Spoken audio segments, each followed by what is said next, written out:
Hello! Hi, friends. We are back. Yes, we are. We're officially back, literally back in all context. I'm so excited. I can't believe. I was telling Kay when we were setting everything up, Mm-hmm. which took forever. Mm-hmm. I was telling Kay how if you would have A month if you ago. would have told me a month ago, Yep. I would be here right now about to. Quit it for good. Well, if you would have told me I was about to be absolutely praising Dreamlight Valley for 3 hours, Mm-hmm. I would have told you, I would have bet hundreds of dollars on it I should have bet you. that wasn't going to happen. Oh gosh, So it's here we are. shocking. It's actually shocking. I mean, we're gonna get into it, but there is a lot to be talked about and a lot to be excited about. I mean, I don't know about you, but I was like, half of the stream was just me with my jaw dropped, just like blown away. I wouldn't have expected it either. I think we both were in a very weird place with DDV, just kind of like very on the fence, on the edge. That's changed for me. Yeah. It was Mm-hmm. just like the perfect storm of enough to make me want to quit Yeah. playing it. You know what I mean? Like, Mm-hmm. um, okay, first of all, I have to say thank you. Thank you, Sabrina, for renewing your membership.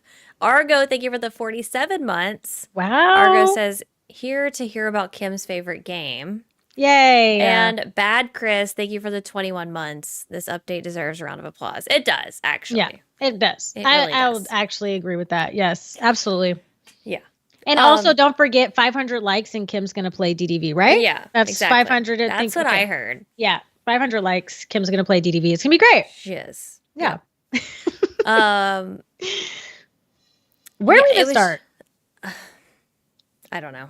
Mm. I don't know where to start. Mm. I guess I feel like I need to start with let's just go back in time. Okay. Okay. I do feel like we need to go all the way back to the beginning.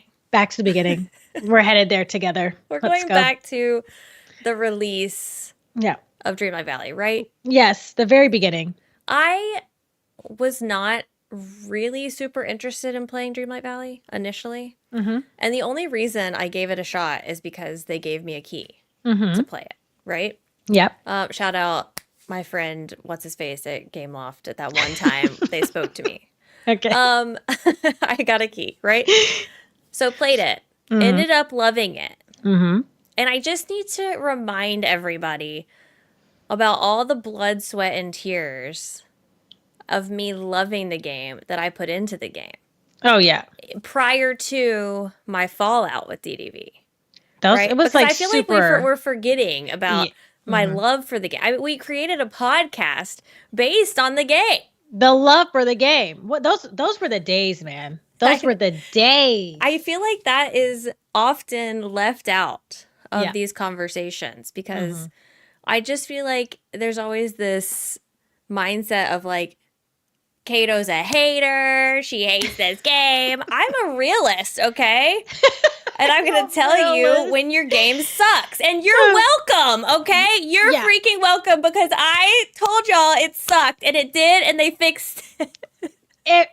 Kato confirms DDV was fixed upon notice that the game sucks. Got it. Literally. What? Yeah. No, I agree. I think what were we saying? We both were saying that we missed the days where it's the first time DDV just released. We're all playing it. We literally couldn't play anything else. I just remember I was playing DDV before they even had day and night cycle, like before you could even change the time of the game, before we were sprinting, before we had any of the cool features that we have now. We were playing it then. I remember I could only play at night. It was like pitch black in the game the whole time. And I'm just running around at night, like playing this game for hours. And I was telling everyone, I'm like, I miss that hyper fixation. I miss that, that love for the game, I know. And now. Yeah. And I am someone who gets very hyper fixated Yeah. on games. Yeah, I feel like I feel like that's been forgotten. And I just wanted to bring that to attention. That I did love the game. Yep. And then I had a little bit of a rough patch there that was warranted, I feel like, for a multitude of reasons. My game wouldn't work, first of all. There were things beyond that were also an issue. And then, to top it all off, the cherry on top of all of it was I tried to stream the last update and my internet got cut off. That was rough. I was just like, okay, you know what? This is the end. You know what, God?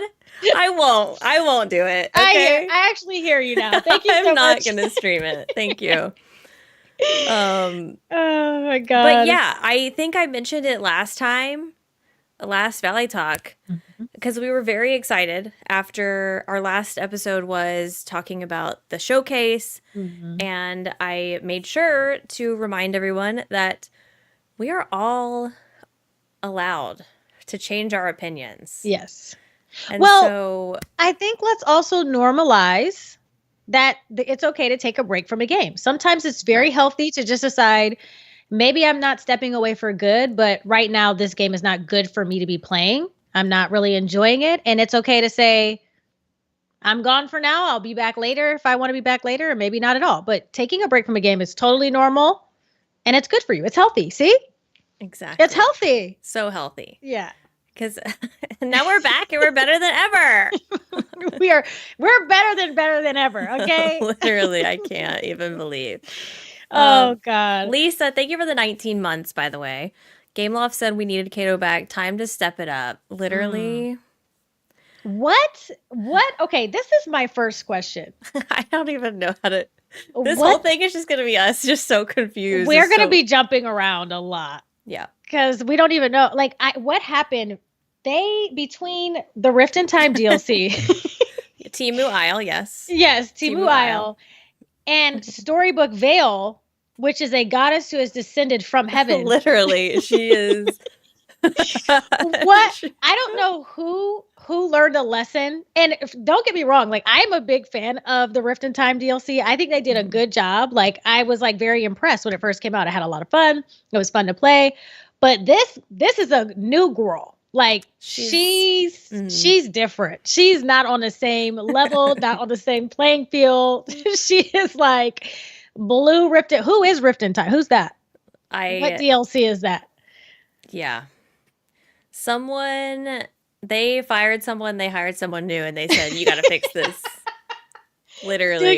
Do your damage. Figure it out. They hired a Cottage Core girly. Yeah, they did. To design the Storybook Vale. Oh, they saw on those little surveys. From Book Talk. They were like, come here. Come on over real quick. We need fantasy. We need Cottage Core. Are you kidding me that the 3 biomes, there's a fantasy one, Mythopia, Ever After, and The Bind. I can't even pick. People were asking me earlier which one's my favorite. I don't know. I can't decide. How do I pick between amazing, amazing, and amazing? They all have their own thing. I can't pick my favorite child. Listen, they're all our babies. So I only had one. And we love them. He's my favorite. I don't have to pick. Okay. And it might be a little bit biased because I am Cottage Core at the heart, absolutely adore fantasy. So it's like this expansion pass, I think really very much so resonates with me.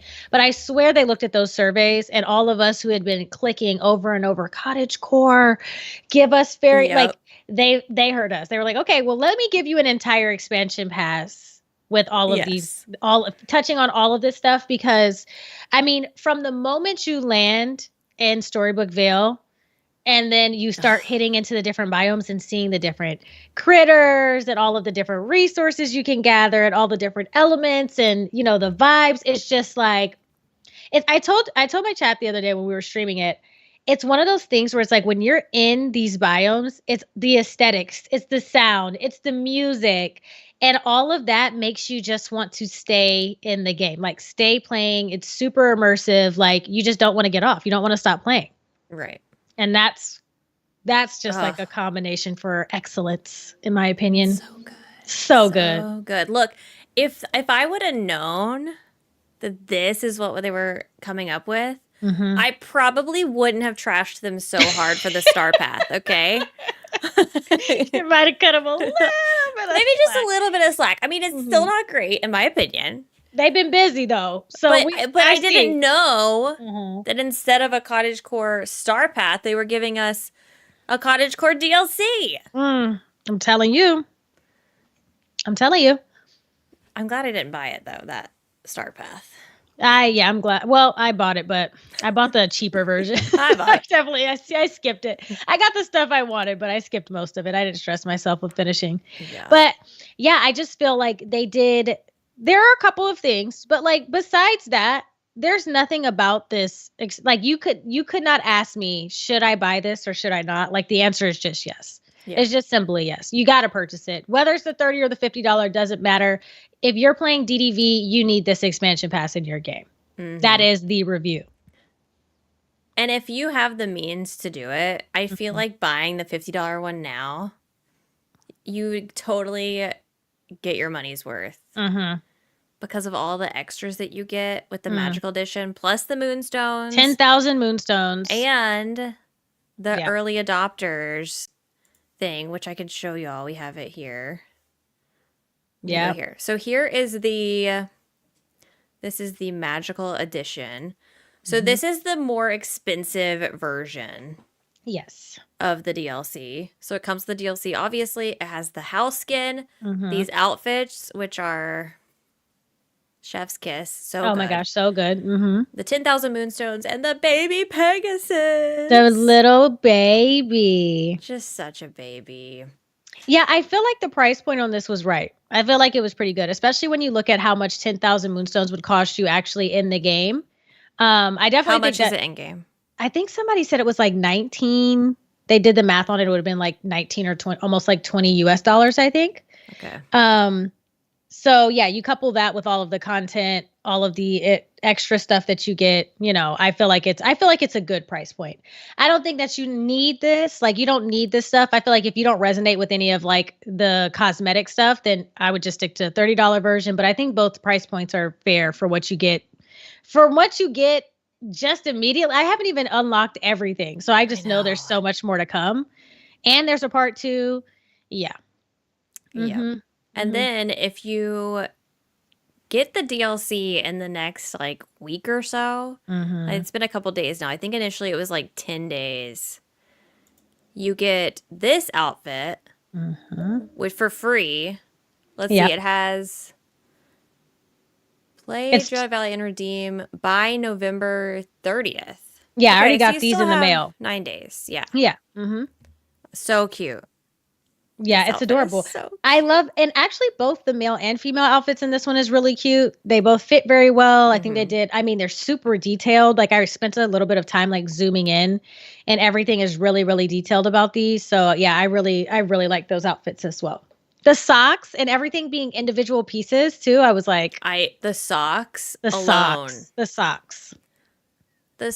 alone must have them. We're worth it. Yeah. Keeper of the lore outfit. Yes. Keeper of the socks. The little book on the side and yeah. Yep. Oh, who is writing this stuff up? I need to know. This is the person who they need to put in charge of everything. All the free. Yeah. Like when they do the little codes or we get the stuff, quit with the purple. This is what I want. Yeah. Give me more of this. Honestly, look, I made fun of y'all for the socks. If you had given me these socks. These are the socks. All I need in the game now every color of these socks. Please. Every color. And stockings. Let me just get sheer stockings that go all the way up the leg. Okay. Yeah. And then we'll be good. I'll have my sets. We'll be good. I don't need anything else. So good. Love a good pair of socks. Good. You gotta love socks. Okay. What do you want to start with? Let's start with what do you think about how they invited us there? Because this was a little bit different, I think. Did we get something in Rift of Time where it came to the mail and then we just headed over there? Or did we have to start a quest with someone? I think he just showed up in the. I think it was a quest, and I then think he it was a showed up quest. in the near the well, Mm-hmm. and you had to go talk to him or something. I think so, because this one was more like you received this mysterious letter in the mail. They're like, you can start this one or two ways, but come see me here. And I really like that kind of invitation. Yeah. And I have to say, I am a big fan of how they've decided to introduce the expansion passes by it being in, what is it called? Starlight something. Yeah. That route, that area. The area where you travel by flying boat to the new location, that is just so incredibly magical to me. Like, I just love it. Yeah. And it was like shaped like a bird or something. And I was like, God. yes, take me away. Take me please." away. I'm just so good. frolicking over there to jump in. Oh my God. And you know what? I do want to start by saying they were so smart to introduce the flying with the wings when they did. Something about flying around in this new world just made it feel extra magical to me. It's all so good. It's so good. I know. So we get on our little flying boat. We fly. So sorry for ever doubting you. Please forgive me. Take me back. Oh gosh, it was so good. Gosh. Okay, so yeah. I told my chat earlier that we wouldn't be doing a ton of like story spoilers. I mean, I feel like I'm not even that far. Yeah, I'm not in far the enough. story. Like I've just done kind of the beginning part, Mm-hmm. and I have 2 of the characters. I don't even have the 3rd character yet. That's where I'm at. Yeah. So I don't feel like unless I feel like getting there is a spoiler. I don't know. No, I don't think. I think getting there is fine, and talking about probably the starter quest is fine. The Lawkeeper. That was actually really good. Thank you, Kay, because my chat didn't like the voice. That was very spot on. That was a very so spot on much. Lorekeeper voice. Yes. Thank you. Fantastic. 10 out of 10. They also didn't like my Scottish accent. Let's hear that one. I don't know if I can do that. I started talking in British when I tried. Do you? Like, what? That's not right. It was actually kind of embarrassing. I said, wow, that is not even close. Okay, fantastic. I can't even do it because I have to like hear her first to even get a reference. I think I can only like what's a phrase that she says? Was it like oi or something? Oi. Oi. Oi. Oi. Oi. Yeah, I can't even remember. She says something in the one word I can make sound Scottish, but anything after that it's not. Me what? Clarity. Yeah, that's the one. Clarity Lawkeeper. They said that I sounded They think I sound Indian. Yeah, it's there. Clarity. Okay. Anyways, sorry. Side note. we get there. Mm-hmm. We talk to the lore keeper. Mm-hmm. But okay, I don't think we should detail everything that happens. Yeah. But what I will say that I've noticed, or that at least maybe I'm delusional and I'm rewriting history. Uh-huh. I feel like the puzzles, and I'm not just talking about the puzzles you do with the lore keeper. I'm talking about like the going around the world and doing the different puzzles. Yes. 10 out of 10. Like, they're super simple. Yeah. They don't take a lot of mental power. You know what I mean? But, like, thank you. This is what I want to do. I don't want to go talk to Goofy, to go talk to Mickey, to come back to Goofy, to go to, I want to do puzzles. And the trials. I've done one of the trials so far. Mm-hmm. So good. They're actually amazing. This is exactly what I was talking about when we have been on multiple episodes now. We've talked about how if they just, it doesn't have to be every single thing, but if they just incorporated a little bit more of puzzle type of questing, it would be a little bit more challenging. It would feel a little bit more fulfilling. And I have to say, so far, from what I can tell, they've done an exceptional job. And you can see that they've heard that feedback because they've incorporated so much more puzzling into everything that you do. And I just feel like it's so much like, okay, maybe there's a couple of fetch quests, but if I can do puzzles in between all of that, it really breaks up that whole thing. And it just makes me feel, again, very attached to what I'm doing. Like, I adore the tapestries. Tapestry? Is it tapestries or tapestries? I love it. And not only that, but once you put the pieces of the puzzle together, apparently you're going to be able to put that as a picture in your house. Yes. Like, give me all of them. Like, continue to add more and more into the game because I want to have all the different tapestries. And the furniture that you unlock with it. Oh, have you unlocked any of them? I've unlocked the first two, which is just the necklace. And what's the first one? The first one was something, I can't remember what it was, but I got a necklace. I haven't got anything else. I see the furniture and the different, in the dress. Did you see the flower path? Yes. I actually saw that on your stream today. Yeah. And you can place stuff on top of it. It's so beautiful. It's so pretty too. Yeah. I absolutely adore the petal path. It's so good. I don't know. I thought it was going to look more like a pile of flowers, but it's actually just like you can use it as a paving. Oh, I love. Yeah. Yep. So you get, for each puzzle that you complete with the lore keeper, which you unlock the puzzles by catching snippets in the world. Snippets. We'll talk about snippets.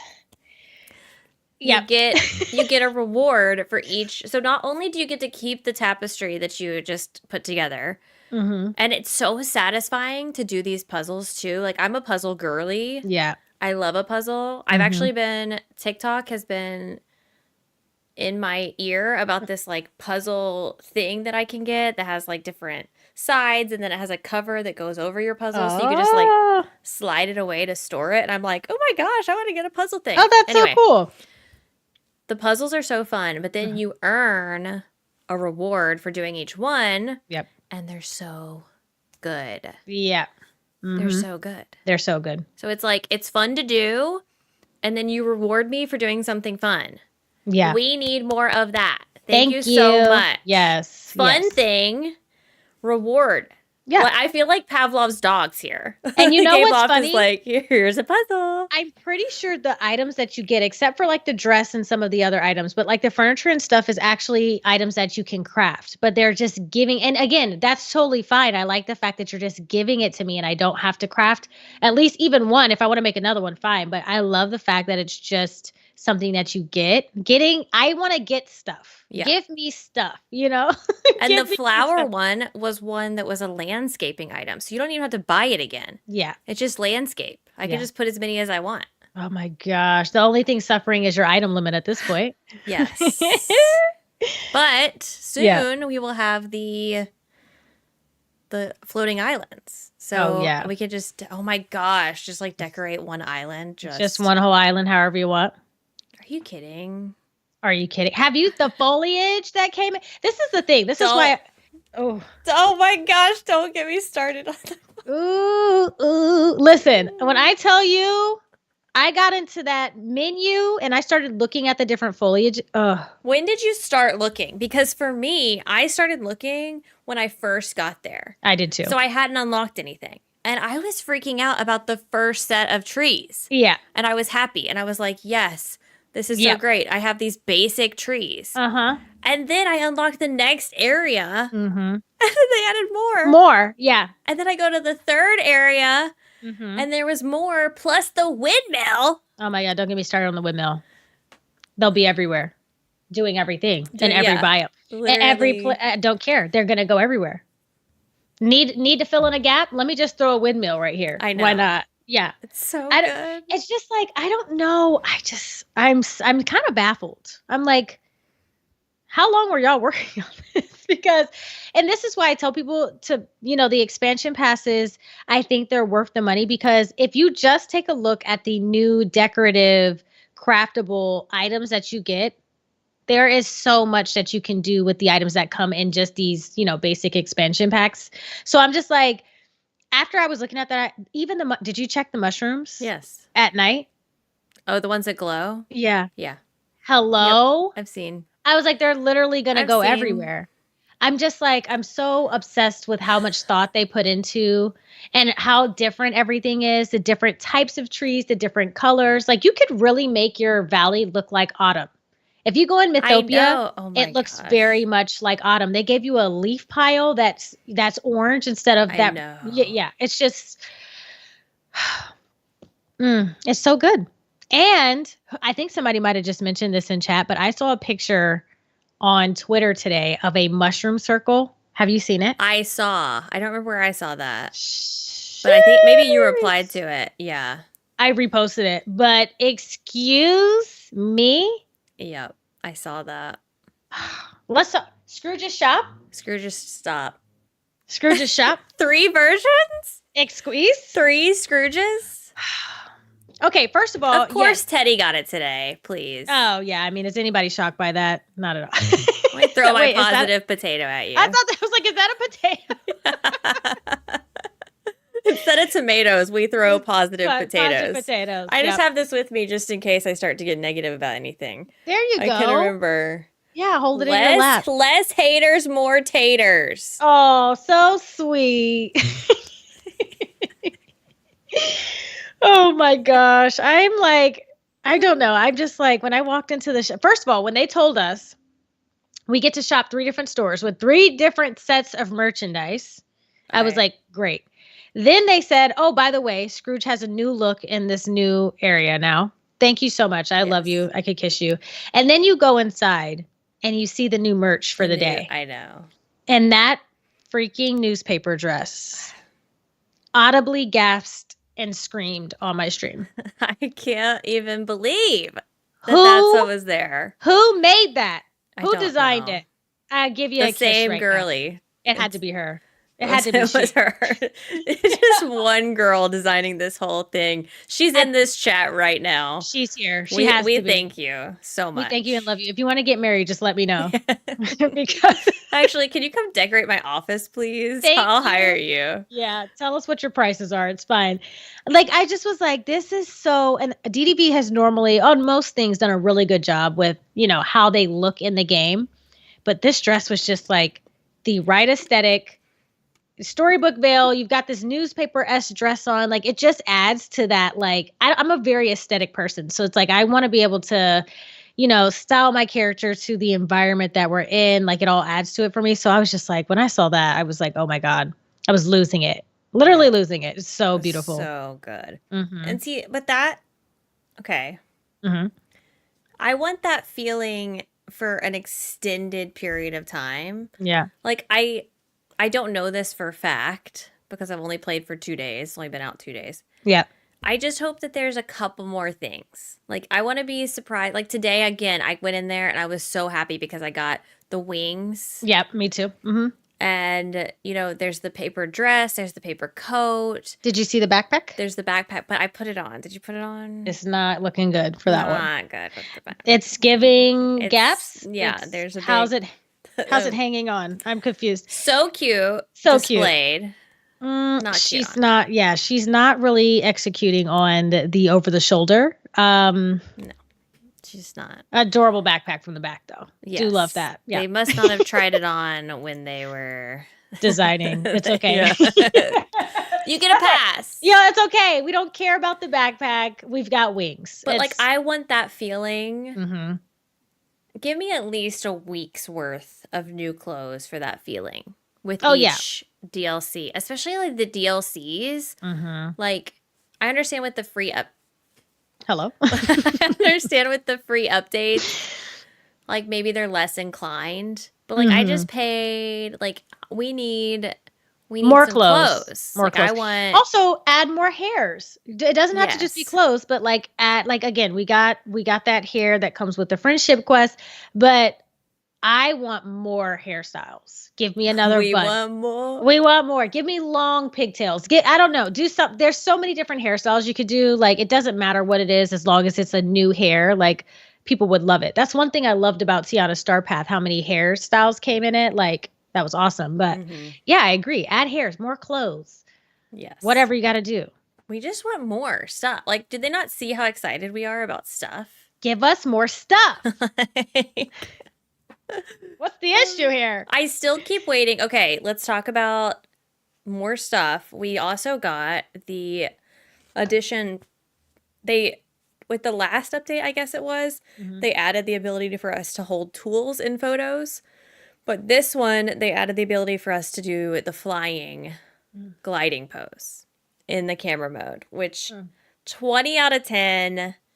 I don't think Unreal. I'll ever be standing on the ground, actually. I know. I just don't see a reason why I would never not have wings on and would not be flying in my Dream Snap photo, but that's just... I literally, why do you need to stand? Why do we even need legs? What's the reason? Just that's wings. Yeah, just wings every time.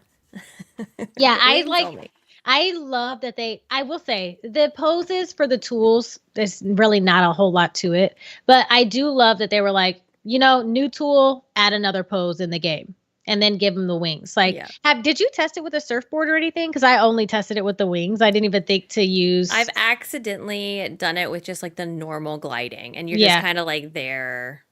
Oh, that could be cool. Gliding pose. Okay. And it shows like the trail. I like that a lot. I like that a lot because it gives you variety. Again, it's just another one of those things that you can use to diversify your Dream Snap, or just if you're somebody who likes to take photos in DDV in general, you can, get creative. I really, really love that. Yeah. But I am still waiting for the day. Gameloft, I know you're listening. I know you're here right now. We see you. Book Talk Girly, who created this whole DLC. If I could just direct this to you, I am waiting for the day, please, that you give us more facial expressions and more just general poses, more like just give us more of that. Yeah. Every to make update. us look different. Yeah. Or add it to the star paths. Oh my God. Add it to the star paths. I'll buy every single one. Yeah. Instead of, or give us more things to earn with the Dream Snaps rewards. Because like I got my trophy and then nothing ever happened beyond that. Yeah. So like you could add a new Dream Snap reward path. Yep. That I could earn the different I would love facial expressions, poses, stuff like that. I agree. Agreed.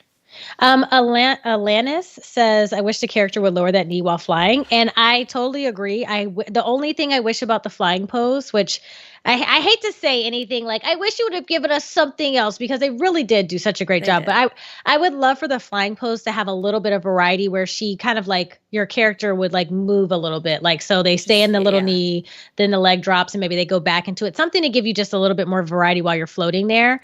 But they did either way. They did a great job. So I'll give them that. Oh my gosh. Brooke said the 50-year-old man who made it watching. It's like, oh, the Book Talk Girly. The Book Talk Girly? Yeah. Get a DM later. We love you no matter what. Yeah. Whoever created this, we love you. Yeah. Okay. You definitely read books, though. You're not going to. I refuse to believe you don't read. Literally. You have to. It's actually a requirement. Oh, my God. What do you think about the aesthetics of the shop? The like new the look outside? that they given, Scrooge's and Remy's. I do love it. Okay. I just wish I could have it on my other places, or I wish I could customize those to fit the space that they're in as well. Because now I'm like, oh, why does the Eternity Isle one look like that? Yeah, I was going to say, I was hoping, and they probably won't do this, but I was hoping that they would, in some type of update, give Eternity Isle a revamp too, so that theirs would look, unique to that area as well. Right. But I doubt that will happen. But I mean, this is a good sign that moving forward, they'll probably include something like this in every expansion pass. So I just assumed that they would put it in the premium shop. Yeah. Oh yeah. Like I mean, Scrooge skins in the premium shop. I would not be opposed to that. I don't think I would be either. I know people are going to hate that I say that. Although, like, now that they've given us a free one. Yeah, making us pay for it. How do you make us pay for another one? I mean, it would have to be something super fancy. Like, it couldn't just be like, we added some vines to the outside. Although, if they did put one in there that they added vines to the outside, I want it to have a whole new look. Yeah. Like, I don't like the way different the Scrooge shape store look. Like, yeah, like I want it to be not the way it is right now. Yeah. I want it to look completely different. I'm distracted by Stop the Throb. Stop the Throb in the chat is... That's from the veggies, the plant. Please Hey, please. Keep it Positivity positive. Potato has popped. is back. No, okay. Have you seen that though? Did y'all focus on that at all? Yeah. The lack of throbbing on. I did. Oh, I didn't notice that. Okay, so the ones on Storybook Vale, is it called Storybook Vale? Yeah. That's what the area. Okay. Mm-hmm. They do not throb currently. And we don't know if it's purposeful or not. But I will say, I planted a bunch of stuff and the crops are so cute. And the lack of throbbing makes them adorable. Even more. Like you could decorate with them now. Mm-hmm. But I don't know. I'm scared that come December 4th, they're going to be throbbing. Adding the throbbing back in would be so backwards. I feel like, I don't know, maybe people, do you think they have it? Then my chat is like, we gotta start the hashtag stop the throb on Twitter. And I was like, please, of all the things associated with me and Dreamlight Valley. Could you imagine DDV replying and saying, thank you so much for your feedback. Right. We'll pass that one. The next showcase is just me talking to my chat about stop the throb. Imagine if they put the hashtag over your clips. Hashtag stop. And just to let you guys know, we also decided to do a quality of life update where we stop the throb. Shout out to Console Care. There's actually a little thing you can click, turn it off. A little slider. Throb or no throb. That would actually be wonderful, though. I would adore that. Yeah. Because it actually is just kind of weird. Imagine the slider said stop the throb. And you just honestly, I don't think that they should implement it any other word. If they put it in a game and they don't put stop the throb, I think I'll hate it. Just saying. Just throwing that out there. Oh my gosh. I didn't notice that at first, but you're right. Because I remember I used a grow potion on my watering can. And when I watered them, they weren't throbbing at all. They weren't throbbing. I hate that word.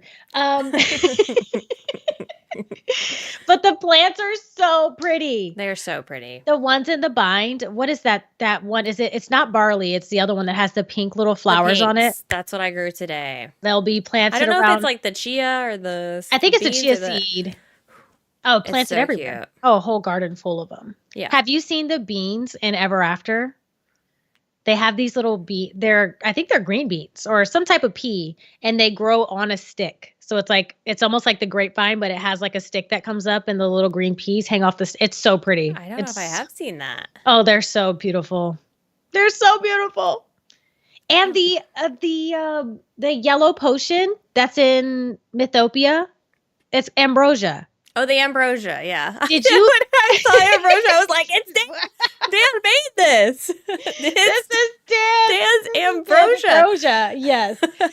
That one. I gotta make my ambrosia. I literally bought 20 of those. Did you put them down? I haven't put them down. They look like little potion bottles. You can use them for decoration. So cute. Yeah. Which is good because today I was cleaning out my storage and the existing like bottles that we have, you can't place on a counter. Wait, what? Those bottles that we have right now, the one that Merlin's sample is in. Oh, okay. Merlin's what? Excuse? You don't have Merlin's sample? I don't think I have Merlin's sample. What? Merlin's hell?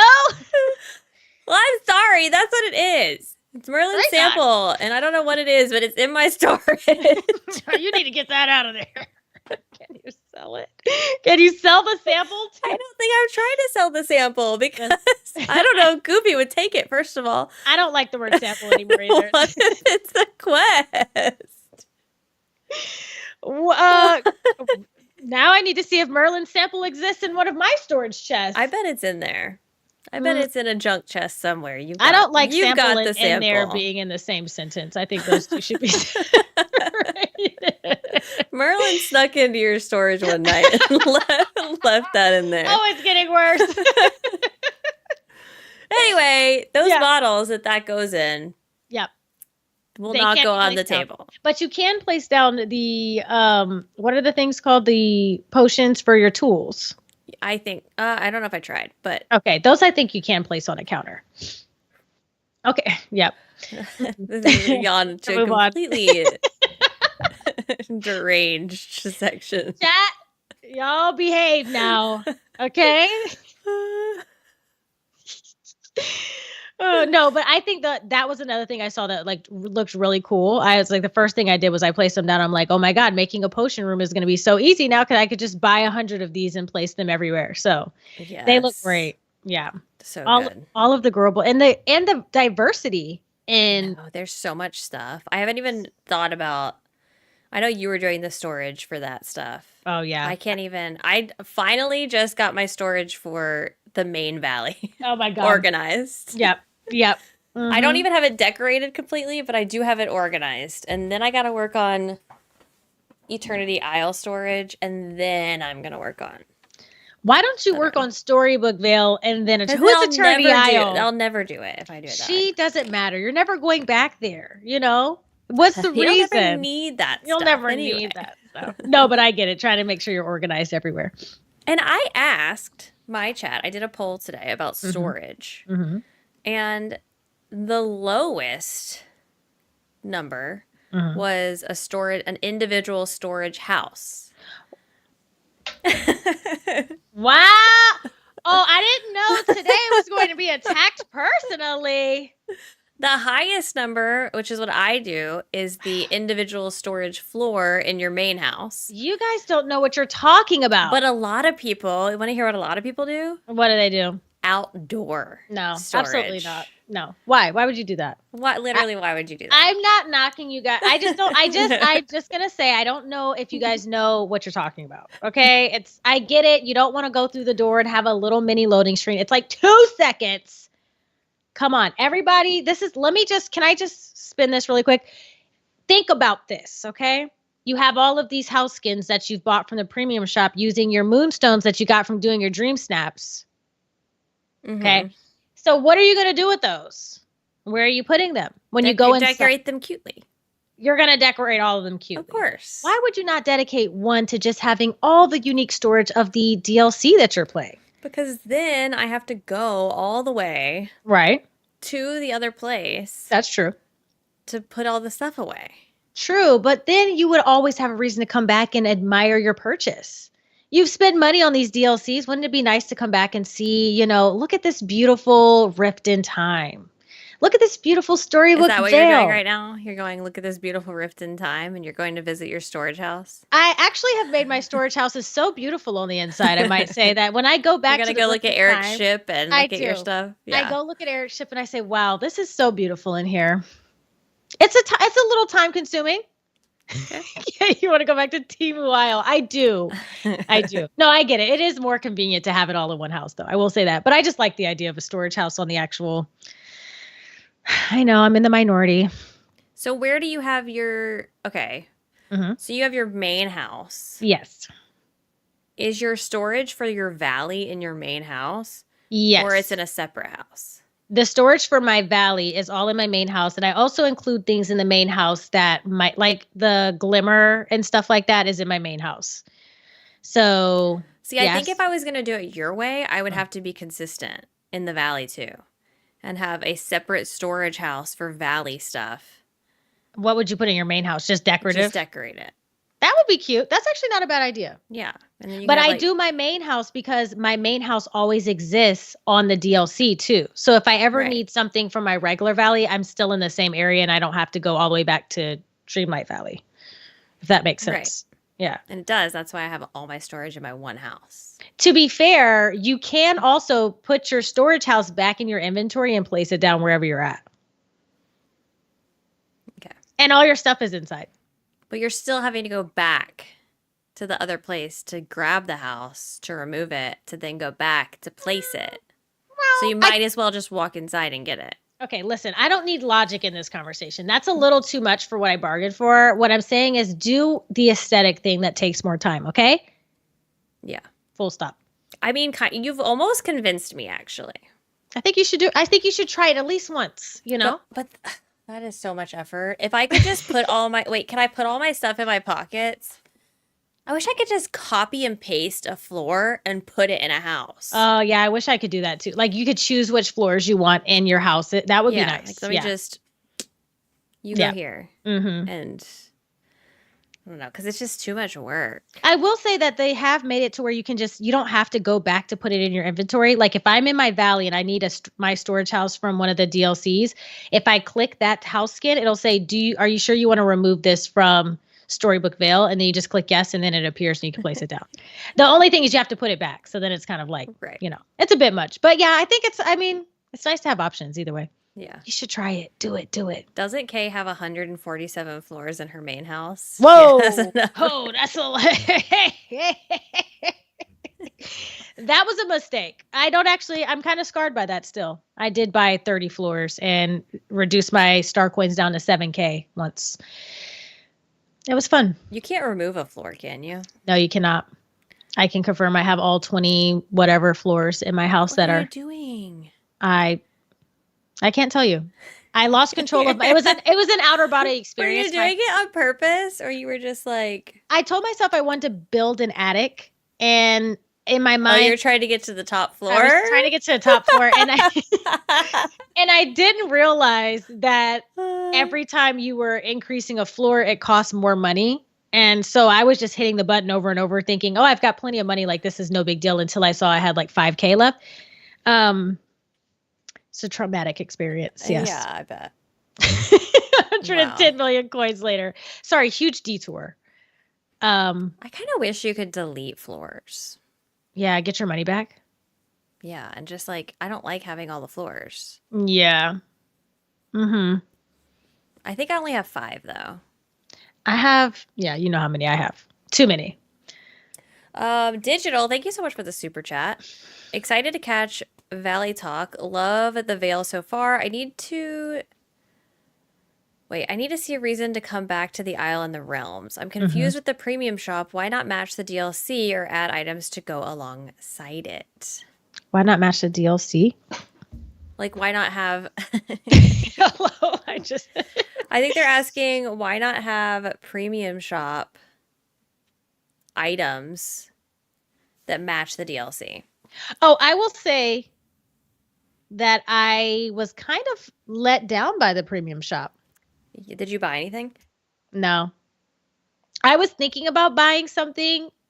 I do like the bed set, but I was like, I remember the day before I was streaming and I was like, oh, the premium shop is going to go off. Like they're going to have so much stuff. And I was surprised to see that there was very little.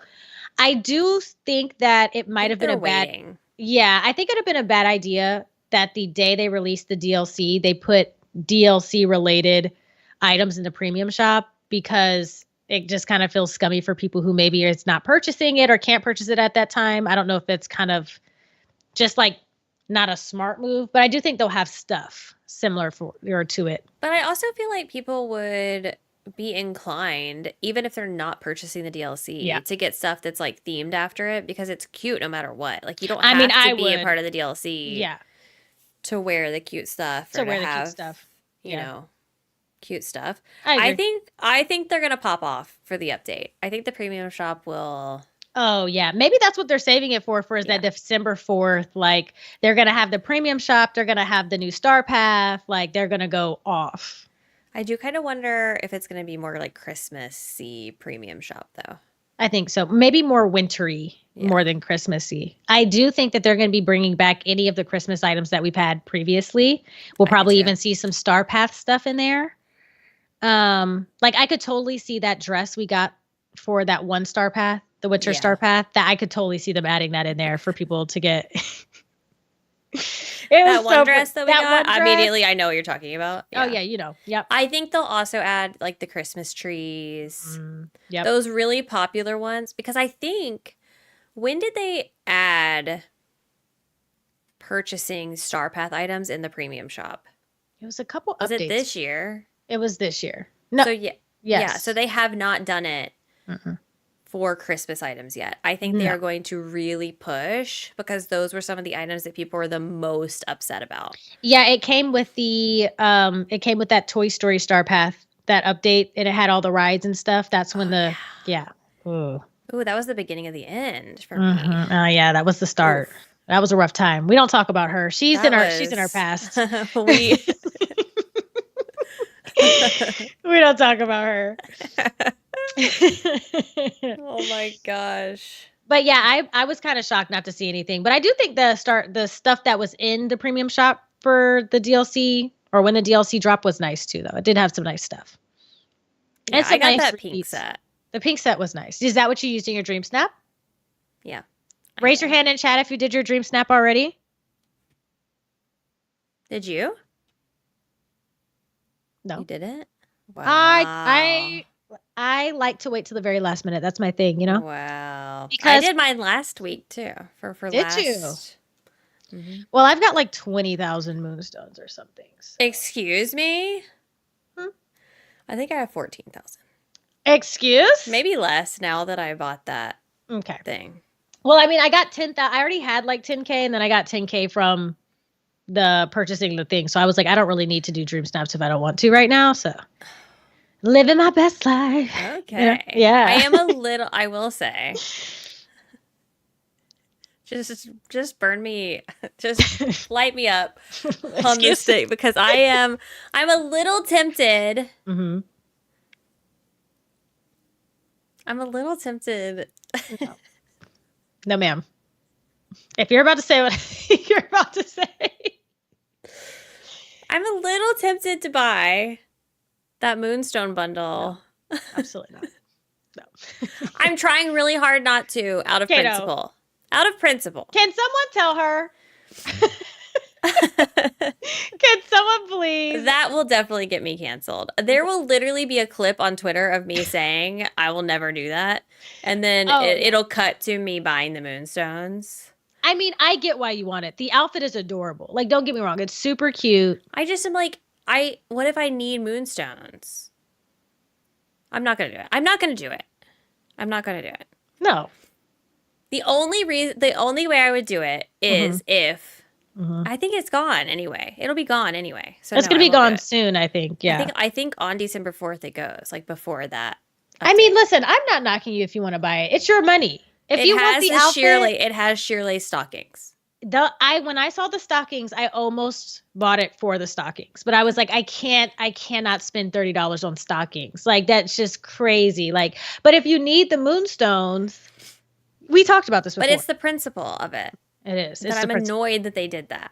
I'm annoyed that it costs the same as a DLC. That's crazy. That's just absolutely insane. But it's your money, and I don't think anybody should be canceled for spending their money how they want to be, spend it. So I agree, but I'm mad. Yeah. So you're in an internal battle right now. You want this stuff, but you're also like, you can't do this to yourself. It's not even so much that I want the stuff. It's that like part of me is like, I feel like I'm going to need Moonstones, and I don't know if I'm going to have enough. Yep. And if I'm going to, like, I will be viscerally angry if on December 4th I need more Moonstones and I buy Moonstones and I didn't buy the $30 one the day before. Okay. Mm-hmm. You know what I mean? And get the outfit. Then you end up purchasing it anyway, but you don't get the clothes. Exactly. Yeah. And that encompasses the whole reason that I'm mad in the first place. Do you see yourself buying Moonstones though with dreams? Like, have you done that recently? I hope not. I can't imagine a scenario. With you with Dream Snaps? No. Yeah, you're fine. I hope not. I did get 4,000 Moonstones on my last Dream Snap. Yeah, I did like 5 weeks ago. Oh, you're good to go. Yeah. I love Ashley with the "You're in a bind." Do you get it? A bind. You're in a bind. The bind is the name of the Storybook Vale area. Oh, ha. Yeah. Okay. You know what? I forgot. I already forgot. Yeah. Okay. So that was let's talk about the DLC. Let's talk about the DLC. Sorry about that. We got sidetracked. We left off talking about the skins for Scrooges. I think they look great though. I think they did a good job. The only thing is that you can't really put those. You could, but it doesn't work. Like it wouldn't work if you put them in another biome in the area. So that's the only thing. That would have been nice for them to have a skin that you could apply. Like if I wanted to move, in each one. So like a mushroom one it was in Ever After, or one for Mythopia as well. But I'll take it. It's a step in the right direction. I'll give them that. I appreciate the thought and effort into it, and the stores will just stay in the bind for me. It'll be fine. Yeah. Yeah. Yep. Agree. So I like it. I like it. Okay, so let's talk about one of the bigger additions, in my opinion, which is the new tool that got added. Yes. Ah, The net. I have a gripe. Royal net. Oh, But the Royal Knight, the Royal Net I love. I think that it adds in a very nostalgic thing for most cozy gamers, which is bug catching. It's in most cozy games that we play. You usually have all of your tools, including a bug net. So it feels very much like that, but just a magical version. And whoever thought of snippets, I know. I could shake you. Like this is a prime example of a feature that you add into a game that's never going to go away. But when you have 1,000 of those items, 1,000 snippets in all of your storage chests, you don't have to worry about catching another one because they add to the environment that they're in. Right. They're not like sticks or weeds or herbs or whatever that's on the ground making your valley look a mess. Them running around or flying around just feels magical and like just a part of the biome. And I just love that because it's just one less thing I have to worry about that's messy or cluttering up my valley and not adding value to it. They're just so adorable. Like they're so well done. They feel so magical. They're customized to each biome, the frogs and ever after. Oh, they're so cute. The birds in the vine and then the little demon snippets in Mythopia. I love the thought process that went into it. And catching them is so much fun too. I love that with this tool, they've given us a power up as well. Like, so you have two different ways you can like catch them. Yeah. The over the head and then the wind up. Yeah. And then you use it for the tails. Is it called tails? I think. The tail, yeah. Trials. Yeah. You use it for the trials too. So it's got multi-purposed, and I really, really enjoy that. I have a gripe though. Okay. I don't know if you've experienced this or if any of you guys have experienced this, but there's like this weird thing when I go to try to swing a snippet. One, it's not very smooth when you come out of flying to try to catch one. Like you actually have to wait until you land on the ground to swing it, which is kind of like a delay that I don't like. And then there's this other delay that happens when you try to like swing like multiple times. I find myself having to hit the button over and over. And then when I do catch one, my character runs backwards when I turn around. So instead of them turning around, she's like running like this, but like backwards. Does that make sense? Like it's kind of weird. I don't know if I noticed that. Yeah, it's been happening to me a lot lately. I was playing earlier today and I was watching your stream actually. And yeah, when I go to catch one, I have to show it to you. Okay, yeah, let's see. A K impersonation. So here we are. Hold on, let me fix my camera. Okay, great. So here we are. You catch live reenact it. So you're catching one like this, and then she's like, and then she turns away and runs. It just feels a little Chat, clunky. Does mine do that? I haven't noticed that. Is it user error? I don't know. Maybe I'm just catching mine so perfectly that. Oh yeah, that's exactly what it is. It's like the perfect catch, and then you don't have that little issue. Yeah. Yours is like, oh, she has to move back a little bit, so she could actually catch it. Oh my god! Maybe it is user error. I don't know, but something about it does feel a little bit. No, it does seem clunky. A little clunky. Yeah, it could be smoother, which I'm hoping they optimize. You're gonna have to put your camera back down because I can't adjust it on my end. Are you sure you don't like how I look where my head is? I mean, towards the I just bottom? look like a big head. That's fine. Imagine if you let me do that, look like that for the rest of the stream.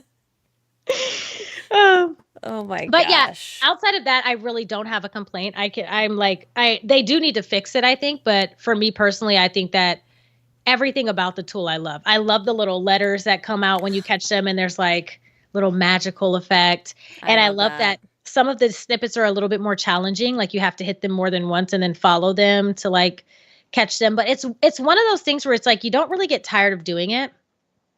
Something about it just feels, Oh, I had like a storybook. Is that what it's called? Storybook magic. Mm-hmm. I was trying to get more of that stuff, which is not easy to get.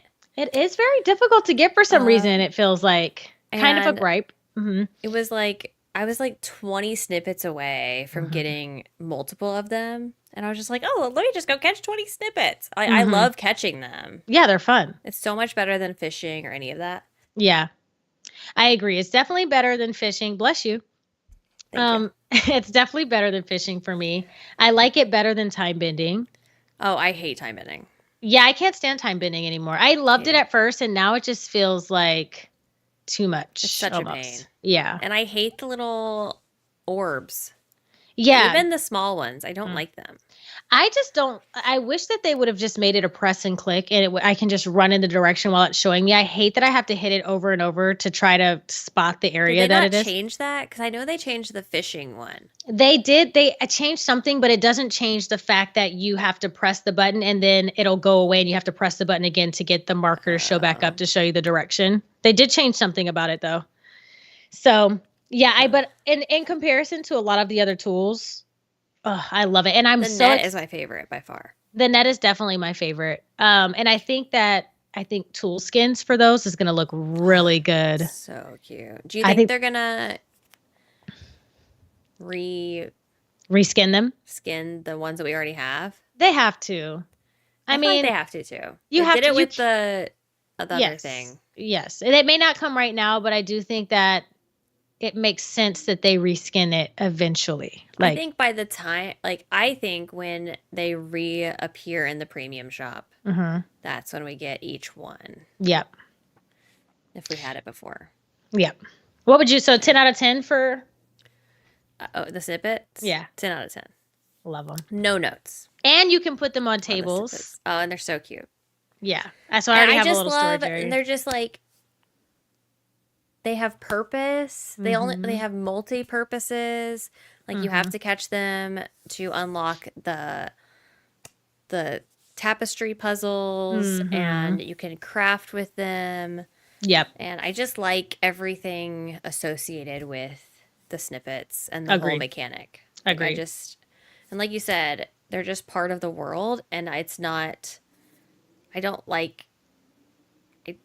I enjoy seeing them around. Yes. As opposed to the opposite. Every other thing that is around my valley like that, I do not like seeing it. Me too.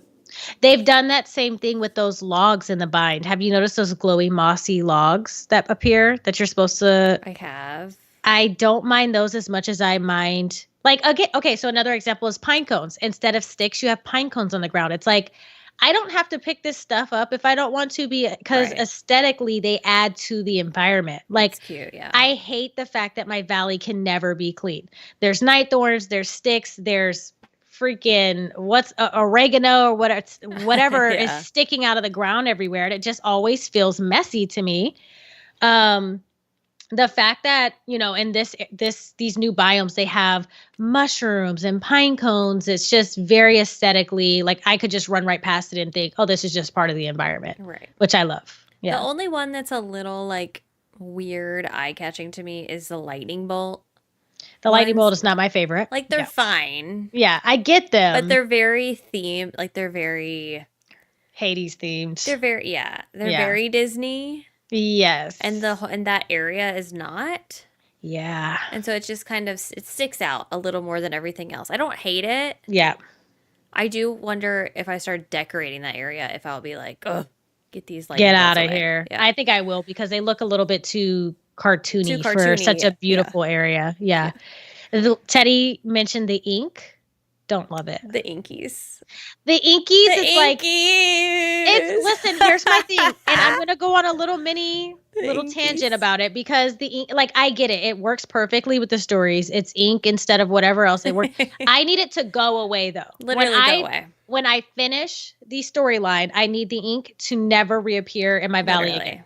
I don't want to touch it. I don't want to see it. If I have to clean that up every day, after completing the storyline and it really doesn't serve a purpose other than you got a star path, so remove 30 night thorns. Literally remove that as a star path task. That's all it takes. We don't need to do, or only make it so that it counts with your regular valley and not in any of the DLCs because I do not want to see those beautiful biomes. And I know that this is likely what's going to happen. They're going to be there for the end of time. Yeah. But I don't want my beautiful biomes being inky.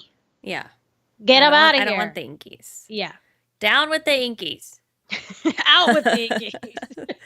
I would be fine too. Okay, so yeah, I can justify the Night Thorns only because the actual like storyline of the valley, as far as we know, is Is not done. yes, correct. So we have not completely Mm-hmm. eradicated all of the Night Thorns, Mm-hmm. kinda. I mean, I feel like we did kinda, but then we didn't at the same time. I don't know.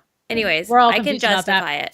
Yeah. However, I can't justify the other ones because once we've beaten the DLC, they should go away. Or I would also be okay with once we like I know that they're also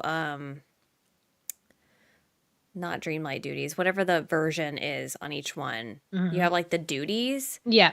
I would be fine if once we completed the final Duty of duty of removing. removing, then they went away. And then they That would no make longer sense. appeared They don't exist. Mm-hmm.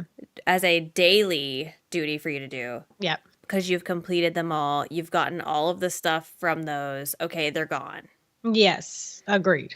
I think that But would actually be a great idea because then it's like you've completed everything that has to do with the Inky. So right. there's no reason for them to, be around. So yeah, that's my only thing about it. I do like that it's different. And they keep changing up the type of night thorns that pop up in the environment. I think it's very on brand. But again, I do just wish it would go away. Yeah. Give us more toggles. Well, it was one of my biggest complaints last time because I Mhm. was telling you, like, it doesn't have to be there. Like, that game mechanic does not have to exist. You don't have to continue repeating it.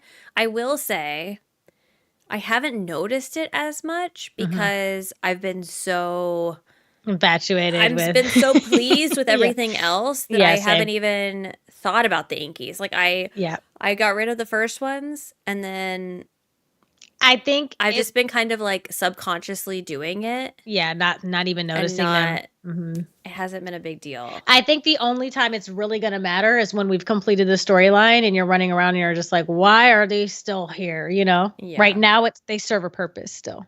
Yeah. Mm-hmm. I mean, they're not going to pop up because you only get a certain amount per day. It's only been 2 days. So if you cleared out all your Inkies, they need time to respawn. It's only going to be like a couple per biome per day, or I don't remember what the exact number is. Yeah. And I also think they've reduced that number. I think they have too, because there's not a whole bunch. The Night Thorns don't respawn in the same capacity for me like they used to. Yeah. Now, can we talk about story magic? Yes.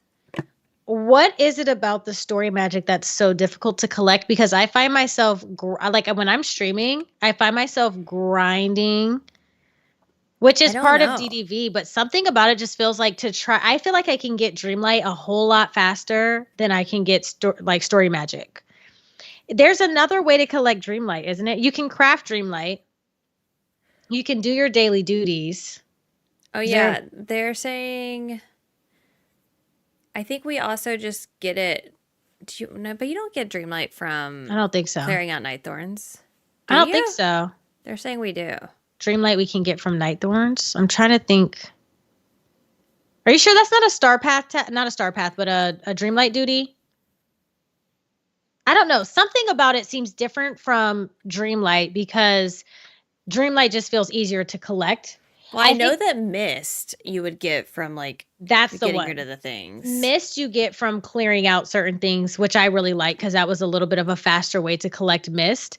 But you don't get any storybook magic from what I can tell. I haven't got any storybook magic from removing any Inkies or something. Yeah, it was Mist. It's not Dream. We can craft Dreamlight from Dream Shards and stuff. Yeah. And then you have the Mist from Time Bending. But nothing like that for storybook magic or story magic. I keep calling it storybook, but it's story magic. And I don't know if I like that. It's a little grindy. More, it's more grindy than I'd like it to be to try to unlock different areas. Yeah, I wish there was some different way of getting it. I don't know. I wish you would get some when you completed a tapestry. Yeah. In addition to the other stuff. That would be a perfect, I don't know what else. I don't know what else they could do, but... Tapestries could be one. you could even get a little bit from doing quests. Like if they added that into doing some quests, you get some story magic as a reward. And I get it. Yeah. Just like Tiana was saying, I think the point of it is to slow people down a bit. They kind of have to. In DDV, people tend to grind everything pretty quickly, but I don't know. I feel like if you're going to grind there's nothing you can do, you know? Maybe but even also, the snippets. Like what if you could use snippets to create story magic? Yeah, like you could craft them. Yeah. Yeah, I would like that. Yeah, I would like that too. I guess my thing is, okay, I'm trying to not be a hypocrite or like contradict something that I've said in the past. So look, if I've said something different than this in the past, just don't go back and look at what I said in the past. Okay, got it. Yeah. But I don't care how other people play the game. If you want to finish the DLC tonight, by all means, go do what you want to do. Mm-hmm. But also, if that's you, for me personally, I don't think that you're justified in complaining about the lack of content if you're going to grind through it, right? Because, like, it's a lot of content, but you just played for 48 hours straight, which, like, that is amazing. Do your thing. Love that for you. Yes. Yeah. But what I am trying to say is, I don't think it's Gameloft's job to like slow us down, because also there are people who don't play all the time. Yeah. And it's that like really if you make it too down. grindy, if you try to slow it down too much, you're gonna send players away, because it's like, oh well, for example, I have a mod who I think would really enjoy returning to DDV and decorating in DDV. However, there is a large grind to get items. Is this kid? And so she's probably not going to do it unless we get this stream to 500 likes, and then she is required by law to play it again. Yes, exactly. So yeah, I think in some ways it's like you're making it too difficult to obtain things. Yeah. If you make like, that's not your job. Like, yes, I know that they need to like extend it a little bit, but don't extend it too much. Like, there's a balance. And I kind of feel like the balance is off right now, is all I'm trying to say. It's the same thing with, like, if you look at Palia, one of the downsides to Palia is if you want stuff, you have to spend a ton of time grinding resources. And yes, I am a fan of grinding. We play a lot of games. Luma Island, you grind a ton in Luma Island to get resources. There's nothing wrong with the grind, but you have to really kind of think about grind versus reward, right? Like, how much time should one individual spend grinding to get the stuff that they want? And you have to find that happy medium, like you were saying, between people who can fly through it, which again, I think if anybody can fly through this DLC in a couple of days to a week, there is no slowing them down. There's nothing you could change to stop them. So I was like, you really have to think about that happy medium to not make it too grindy, that's my only gripe with the Storybook magic, is like they should have added just a little bit more of you being able to collect it from somewhere else. I think my other issue with it is that I can't track multiple duties. And I've said this before, but I love that they've added the ability to track one, but I need to be able to track like five. Yeah. Because that going in and out of the menu, for me, something about it is just really time consuming, I guess. Like, I know it doesn't take that long, but it's like, go back in. Okay, see this one. And I know I could like write it down, but I just want to be able to say, okay, let me. Like, literally, it almost feels like they're trying to like test us. Like, this is some kind of like, can you remember? Elder, like, like a punishment. Like, look, my memory's bad, okay? Please. I need the list. I literally can't remember what the second was that I read. I'm sorry. I'm suffering from short-term memory loss at this point. Like, I cannot. I physically can't remember. Based on our Luma Island experience, we cannot remember a single thing. How many did you say it was? 5? 10? How many more items do we need? 11 hours straight of us asking. How much money did you say you needed? Who's Luma? Who gets the next Luma? Steph, what did you just tell me you needed? Like, it's literally an entire video of questions. What? There was one time specifically where I went to the dock and I looked at how many things we need. And I forgot by the time I was about to walk out of town. And I was just like, I already forgot. What was that again? No, literally, I swear to God, it's the same thing with me. I cannot remember. Give me 3 seconds and I've already forgotten. Literally. I can't remember what I'm trying to say in most of the sentences that I'm trying to complete. So, I mean, I need help. Help me. Oh gosh. Yeah. So bad. And like there are lots of games do that where you can track multiple quests at the same time. I think Palia is one of them where you can track like up to 3. Yeah, I'd be happy with 3 at this point. I'd be happy with 3 too. 3 would be a good number for me to start with. And again, they're not like super detailed tasks. It's like harvest 5 vegetables, do this, do that. But it's like just having to go in and out really bothers me. So yeah. And like Brooke is saying, you only get 150 story magic for harvesting 1,000 veggies. Like, 150 is not enough. We need to adjust those numbers a bit. Yeah. Like, even with some of them, it's just like 50 magics, 50. It's like, 50. I need more than 50. That's why I was going for the big ones. I was going for like the 250, 500 ones that I was getting from catching the snippets. Because I was like, I like doing this, and I'm going to get way more. Side note for anybody listening, you can get a couple thousand story magic by buying seeds from each of the stalls. That's what someone said today in my chat. I needed to get to 5K and I went from like 1 to 4, almost 5,000 by just buying all the seeds. Now you have to have a lot of star coins, but if you just spam buy 99 seeds from every stall in the biomes. 99? Yeah, I had to buy 99 a couple of times of all of them because there's like 3 levels to it. So that's why you get so much magic from it. Wow. But that's a good way to get some story magic if you need it. Yeah. Yeah. Yep. I gotta adjust that. My inkies don't work either. They don't? Removing They're not my counting? inkies don't count. I hate that it's called inky. Inkies? It reminds me of Finding Nemo. Oh, you made me. Yeah, no. Inkies is just crazy. Like, you created this beautiful, elegant, elevated, fantastical world. Yeah. And then you dripped your inkies all over it. You got your inkies everywhere. They should have just had like story pages jutting out of the ground. Like, or like, would have been so cool. Ruined books. Like, imagine if it was like a stack of ruined books that's just like stuck in the ground. That would have been really cool. I get the direction they were going in, but inkies. Yeah. Call them ink blots. Yeah, that would have been better. Oh, true.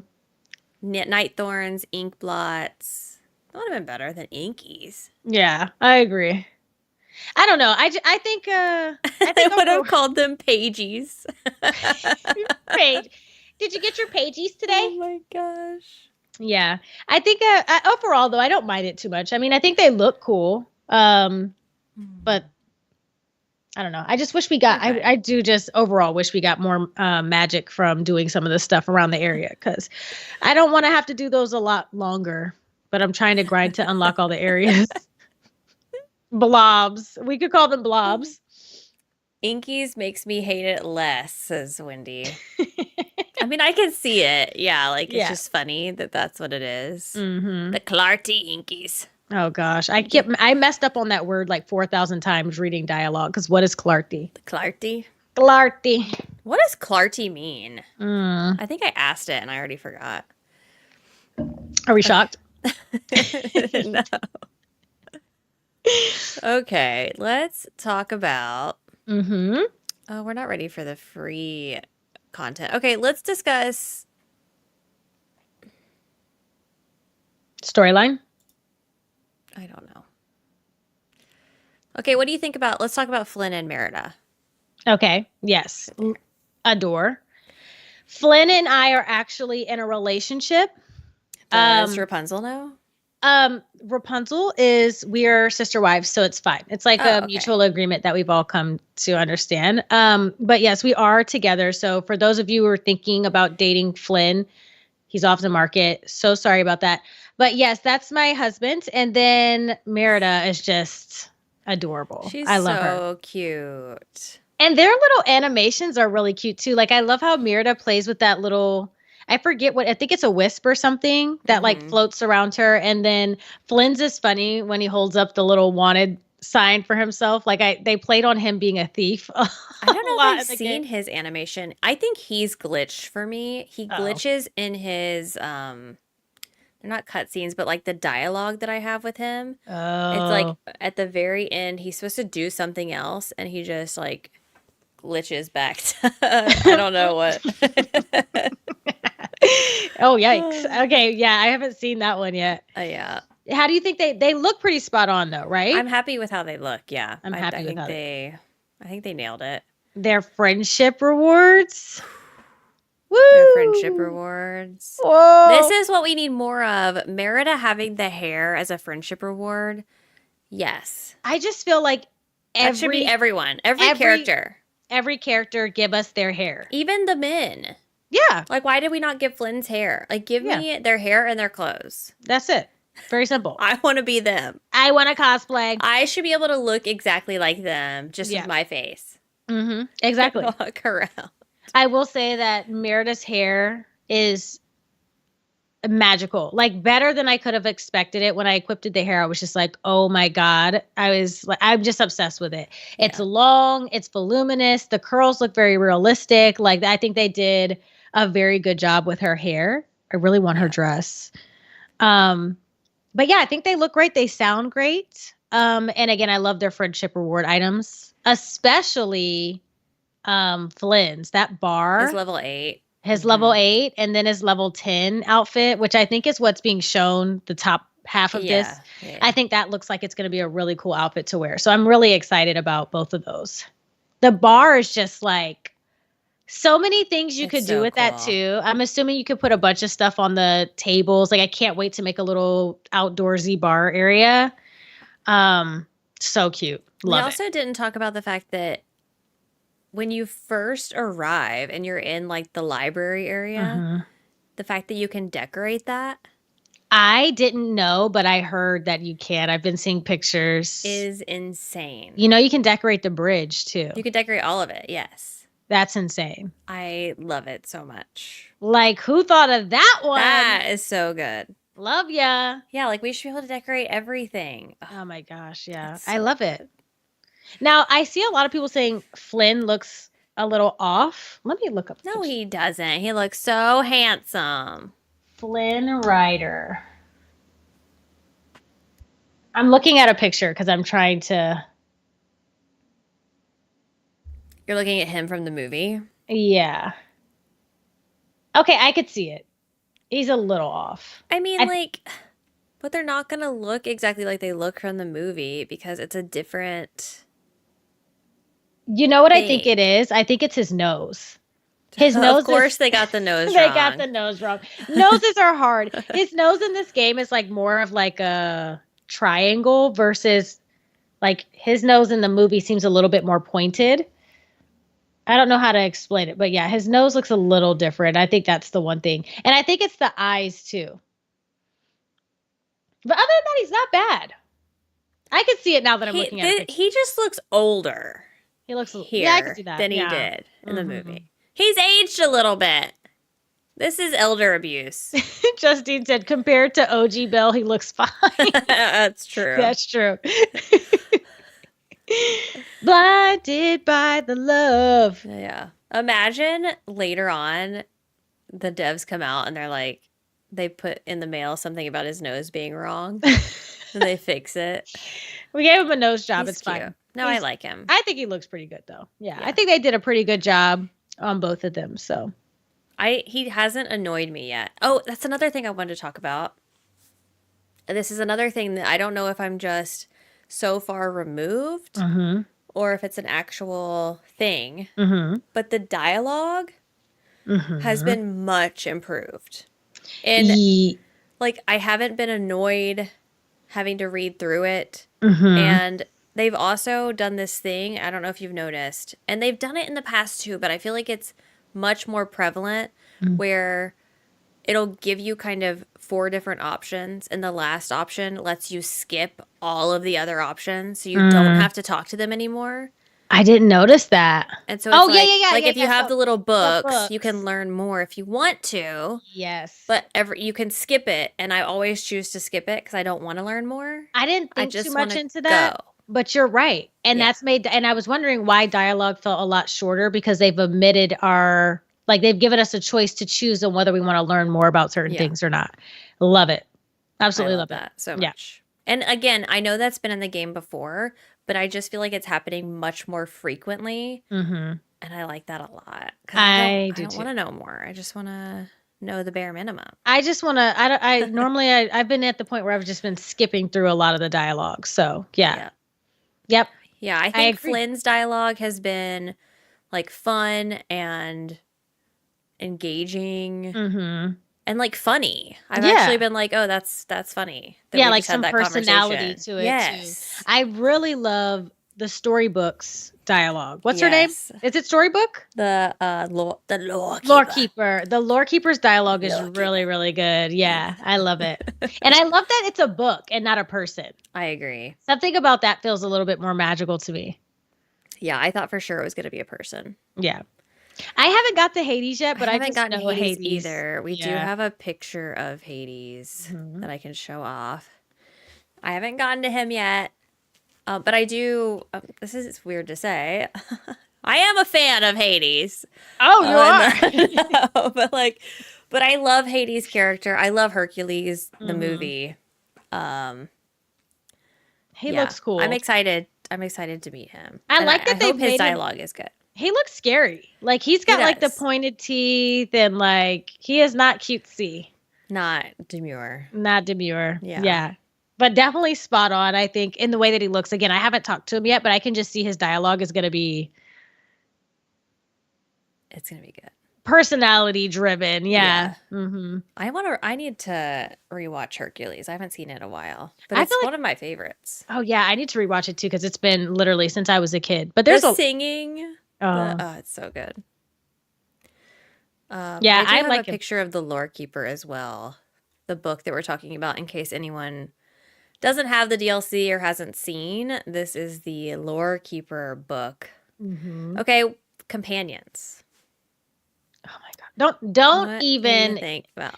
Don't even get me started on the companions. I adore them. They are they're just so adorable. They're so adorable. I cannot talk about them enough. Like if they'll show up. I would lay my life down on a line for a dragon. Okay. The little cowering that it does with its little wings covering its face. And then when he comes out, he sticks his little tongue out. I was like, don't even. It's just the cutest thing ever. So cute. I love to find them in here, but I think they pop up towards the. Yep. Oh my God. They're so cute. And I went into the collections menu to take a look at them, and I literally cannot wait because I haven't befriended one just yet. Right. I think I can get one tomorrow, but I'm very curious to see what their pose is going to be like. I know. But the Pegasus pose. The Pegasus pose is so cute. I'm a sucker for fantasy. Dragons, Pegasus, owl. Like, give me anything fantasy and I am going to roll with it. And they don't do a bad job with design a lot of the time, but like, look at the dragon.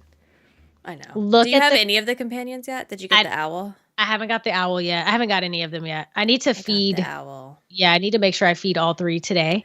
He's so cute. Adorable. Like the scales, the horns, the little different colors. I mean, look at them. I know. The way that they run around. Oh, they are just so cute. I'm obsessed with them. I was hoping they would show the other ones. I think 2 of the Pegasus. I don't know if it's in this trailer or not, but adorable. So good. Yeah, I don't even know how I'm going to pick a companion because they're all so good. They're so cute. I will say that I think the owl is my least favorite, only because, like, if I had to choose between a dragon or a Pegasus, the owl is so cute. Yeah. They're adorable. Like, don't get me wrong. Nothing wrong with them. But I just think if I had to pick of a companion I'm going to be running around with, for me, it's going to be... For a dream snap with the aesthetic, like in the book area with the brown owl. Yeah. Yeah. I think I saw on your stream today, it perches on your arm. Like, kind of like, yeah. Absolutely. It's so cute. I mean, they're like, I don't need the ravens anymore. I don't need. Forget about it. Who's a raven? I have everything. I have everything I need. in these companions. It makes me excited to do dream steps because again, you have some new poses to play with. You can make some really, and these biomes too. Like you just can do some really unique stuff, I think, with like your pictures. I'm really, really excited. I will say one thing I mentioned on mine was that I was really looking forward to hopefully being able to fly and pose with your companion in certain instances, but I know that's asking a lot. Like imagine floating with your wings, but also your Pegasus floating next to you in a picture. Gosh, that would How adorable. That would be cute. Might be too much to ask, but I know. But I love all of the companions. We have a huge variety of companions now, if we're being honest. Like think about all the like how many different companions we have. Turtles, capybara. Wait, is Brian saying that? Tell me that the dragon is not the capybara pose. Is that what Brian's saying? Where's Brian? Because I'm about to get upset. So I just want to take a second. I don't know. I just say it's the capybara pose. No, not the dragon. Not the dragon. There's no way. I will literally make a tweet. But I don't know. I don't know what that was in reference to. No. Okay, Brian's saying no. Coco is saying something different. Okay. It's not. Okay. All right. See, this is how rumors get spread. I meant to include not. You meant to include not? Yeah, that's an important thing to include. That is the Brian I literally almost had a heart attack. I would have been so let down. Can you imagine? Oh my God. If we were pointing. That's the worst pose we've ever gotten in history of poses. It's the worst one. Yeah. Terrible. Pointing at the dragons would be crazy. Brian, I'm suing. You'll be hearing from our lawyer. Oh my gosh, that's so funny. Yeah, I love them. I love them. 10 out of 10. Every single one looks absolutely wonderful. Does anybody know what the Pegasus eats? The Pegasus, yes. 4 or 5 star vegetarian meals. Okay, because I fed it everything like under the ranch sun. Salad. Okay, yeah. Or the ratatouille. Okay, good. Okay, that's fine. I fed him everything from the biome, and he just kept going like this, and I was like, "What do you eat? What do you like to eat?" I got so sad when he was like, I fed him something, and he got mad and walked away, and I was just like, the dragon did that to me, like. Oh, the dragon literally was like, and I was "Are like, you kidding?" I'm so sorry. I didn't know you wanted ice. Excuse me. I didn't know you ate stone. A mineral that I have to mine for. Yeah. Thank you. Mm-hmm. Yeah. I did too, Haley. I fed a golden wasted golden apples in ambrosia. I paid $200 for a golden apple, and he was like, "No." And I was like, "All right, you're done. You're finished for today. We'll figure it out another day." Oh gosh. Oh yeah, but yeah, I love them. I think they fit perfectly with the biomes too. Yeah. They're all perfect. They're all perfect. Perfect. Again, no notes. Got no notes. Full stop. No notes. Okay, let's talk about let's talk about the roadmap for the next portion of this. So we've got a while. A long while. Until we see part 2. Do you like this or you don't? I'm a little scared to say because on Twitter I got people were not happy with my. Were you canceled on Twitter? A little bit. Yay! Just a little bit. Yes! I made it on Twitter officially. Yeah, I didn't even say that I didn't like it. I'm not sure how I feel about it. And there's 2 reasons. Yeah. One, because if we take a look at Rift in Time, my biggest complaint with Rift in Time, even though it had 3 parts, is the disconnection from the storyline. I think people were more confused about what I was saying on Twitter. Like they didn't understand what I was trying to say. Because people were like, well, there's plenty of content to keep you busy. And I'm like, it's not about staying busy. It's about losing track of the storyline, and not really feeling connected to it anymore after you've been done for so long. So for me personally, I think this might be too big of a gap. If it would have came maybe in spring versus summer, I think that might have been a little bit better for me. And again, it's not that big of a deal. Like I can always do a recap. I can go back and watch my stream, whatever, to get reacquainted with the storyline. But I just feel like if we're talking about the length, it's a little long. However, I do think that if they separate it by we're questing with Hercules and we do just Hercules part and then we pick up with Maleficent and it's a whole separate thing, I think doing it that way will help a lot. So that it's not like you're stopping in the middle of Hercules and then going back to her and then going back, like separating the two, I think will be helpful. But I don't know. Obviously, we have no idea if that's how it's actually going to work. It looks like that, but yeah, that's what it seems like. It seems like a half and half. Yeah. It says with the help of Maleficent. So yeah. Yeah, I agree with this. However, I was already disconnected from Eternity Isle prior to definitely the last of the three. Yeah. But even like the second one, it was just kind of like, what am I Yeah. doing? And then it was also just weird them bringing what's his face? Oswald. Oswald did not fit to me. It I was just such a disconnect. I think that's where I got complete. I was just like, I guess I get it, but it just feels like it has nothing to do with anything. Yeah. So and I liked Oswald's little quest thing. Super fun. Yeah, super The puzzle was great. And Oswald's adorable. I love Oswald. Like, don't get me wrong. Oswald is just great. Such a weird situation. That felt to me, because wasn't there something going on with Oswald at the time? Like some kind of anniversary or something? It felt forced. Like they were trying to force him to be a part. There. Yeah. Just because. They do that sometimes. It's kind of their MO. So I'm not surprised if that was something. Yeah. And yeah, I agree. Like, I think Oswald would have been better to be someone that came with like a free content update or something. Like, I don't know why, because we're going to talk about this in a second, the free content roadmap. But why bring Aladdin then and not in Eternity Isle? You know, like I just feels like a weird story choice. But maybe there's a reason. I don't know. Yeah. I think they are trying to like balance which characters come with DLC and which characters don't. Yeah. I will say, and we talked about this a lot in my chat today, it's interesting that Flynn is here and you get Rapunzel with the other DLC. So like, I'm very curious. I would love to know if anyone only has this DLC, what are you doing with Flynn? Well, not only that, but Flynn references her, Rapunzel. Right. So like, what is your dialogue? Do you think it changes? I don't know. Because he literally says, we're trying to Rapunzel like here? Reunite them. Yeah.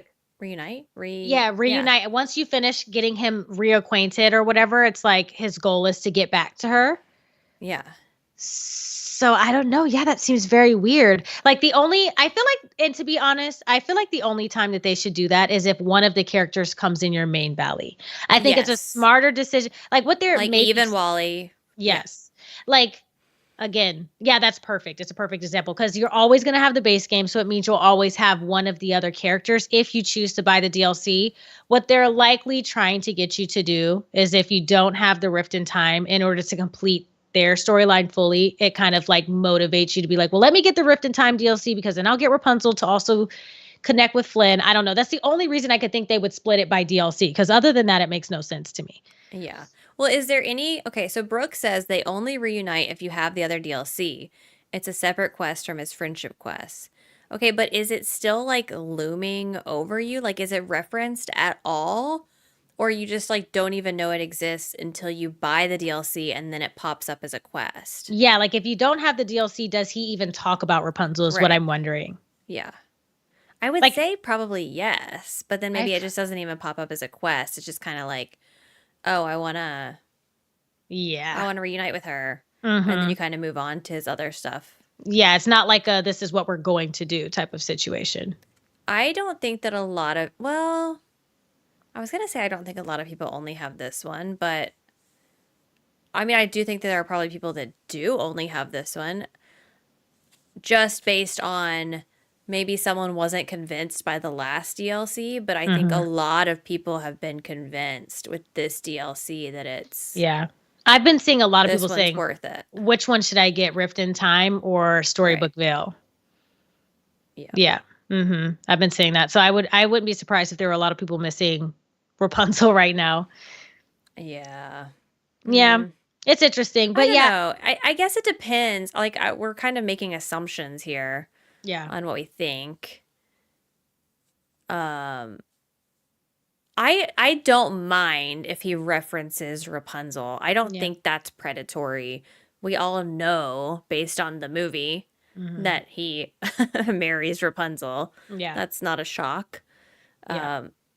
I wouldn't like it if there was kind of this looming quest that they Like it's just there. acknowledge. Uh-huh. And Yeah. then, but like if it's not acknowledged at all and you're really like not missing out on anything, Mm-hmm. I don't mind. Yeah, I feel like if it was a quest that would actually show up in your quest log, like find Rapunzel, and it just never goes away until you Yeah, buy, like that would be that's a lot not good. different. But I think for me personally, and this is just me personally because everybody's different, but if he referenced Rapunzel and I knew Rapunzel was in the Rift in Time DLC, that wouldn't be like a make or break or force me to buy it. Like I if I didn't care about the DLC, like it wouldn't even cross my mind. It's just like, okay, he said something about Rapunzel, we move on. But I know for other people maybe it's a little bit different, but I will say I see what they're trying to do. I feel like they're doing that in hopes that if you haven't purchased Attorney Out, you'll get it. Right. So, but yeah, I don't know if I'd label it predatory per se. Yeah, it doesn't. There are definitely other things that take the cake for me in the predatory department. This one is kind of like low hanging fruit, like or not low hanging fruit. The other stuff, I don't know. Anyway, you get it. Yeah. This one's not as important, Yeah. in my opinion. Do I wish that they weren't like this? Okay, so Eve and Wally are separated. Yeah. By a DLC, but Wally is main game. Yeah. Eve is Rift in Time DLC. Yeah, so we're not talking about Flynn being Storybook Vale DLC.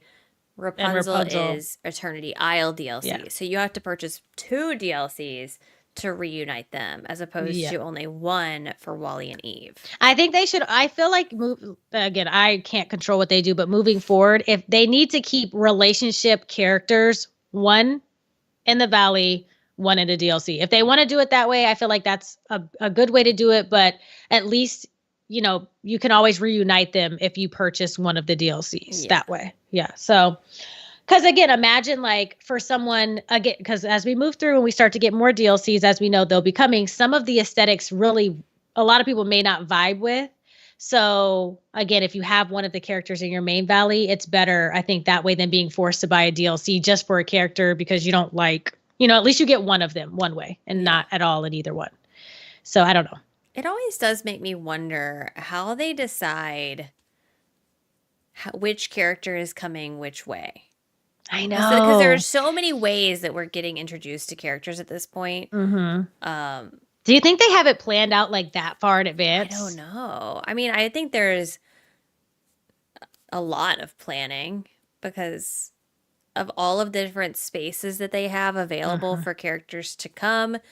Like, we still have so many doors in the castle, so many realms. There's so many other exits in the castle they could do more stuff with. So, yeah. I think there's a lot, but it just, part of me is sad that Flynn is here because that means we're not going to get a Tangled realm. Yeah. Well, I mean, maybe they'll do something inspired, Tangled inspired. Or a Tangled, realm, a door. Yeah, duh. There's no one left to bring. Sorry, I was because thinking we have Flynn, we have Rapunzel, we have Mother Gothel. They have brought a couple of characters together. So they've brought Simba and Nala came together, right? Simba and Nala came. And then we have Belle and Beast who came together. Yeah. And I think we're going to get Aladdin. What's her name? Aladdin and Jasmine together in the free content update that's coming. So I don't know. I guess we'll have to see. So that'll be a realm. Yeah. Aladdin and Jasmine. Yeah. Will be a realm. Oh my God. Presumably. I hope we get a flying carpet. We'll definitely get a flying carpet. Do you think so as a glider? Will it be premium shop or will it be friendship reward? That is the question. If it's premium shop, I will be purchasing. Thank you. I do want Pascal. Maybe we'll get Pascal now that we have all the... That would be so cool. Yeah. So cute. Mm-hmm. She's a little baby. Okay. Is there anything else about the DLC? I don't think. I mean, If y'all want to ask any questions, by the way, about the DLC, we are going to talk about a little bit about like the free content future stuff and the free content update. But if y'all have any questions specifically about the DLC, go ahead and start asking those, and we can try to get to some of them. I think Pascal would be premium shop. I think he would too. Yeah. Yeah, I think they do that premium shop. Favorite item so far? Floating bubbles. The windmill. The windmill. The windmill. Love the music. Do we think the outfits were worth it? I adore the outfits. Yes. I think they did an excellent job with the outfits. Yes, 100%. They're super cute. They're versatile. Yeah, I love them. I just love the theme so much of the main area and how well the outfits go. And oh my gosh, did you see what Belle's cottage looked like? I think it's Belle's cottage in that biome. No, I didn't. It looks so good. The one with like the well attached to it. You know the house skin I'm talking about? Oh yeah, that came. It has like is it the one that you said you can't imagine the front? It needs like a little window or something on the side. Is that the same one? I think it's that one. Yeah. Yes. I love it. I absolutely adore it. So good. So good. There are so many house skins that fit so well in the biomes. The mushroom house. The mushroom. Yeah. Mm-hmm. So good. Oh, I wanted to ask you, how do you feel about navigating this compared to navigating Eternity Isle? So far, what I like about it, what makes it a little bit easier is that the two biomes or all three biomes are connected by the one main room. So to me, it's just a matter of turning left or right, essentially, and then you can get to them from other areas. Don't get me wrong. Like I love Eternity Isle in the way that they've added different levels and like little areas that you can hide out in, but I still have no idea where, like when I'm running around Eternity Isle, like I cannot lie. It's beautiful, but I don't know where I'm at a lot of the time. I never know where I am. I never know where I'm at. So for me, it's a little bit harder to navigate. Now, once I unlock all of the areas in this DLC, I wonder if it's going to still feel that way because I still have a couple of areas to unlock. But so far, it feels easier to me. I always just wondered if it was a me thing because I just haven't spent much time there. Mm-hmm. But it almost feels like no one has ever learned it.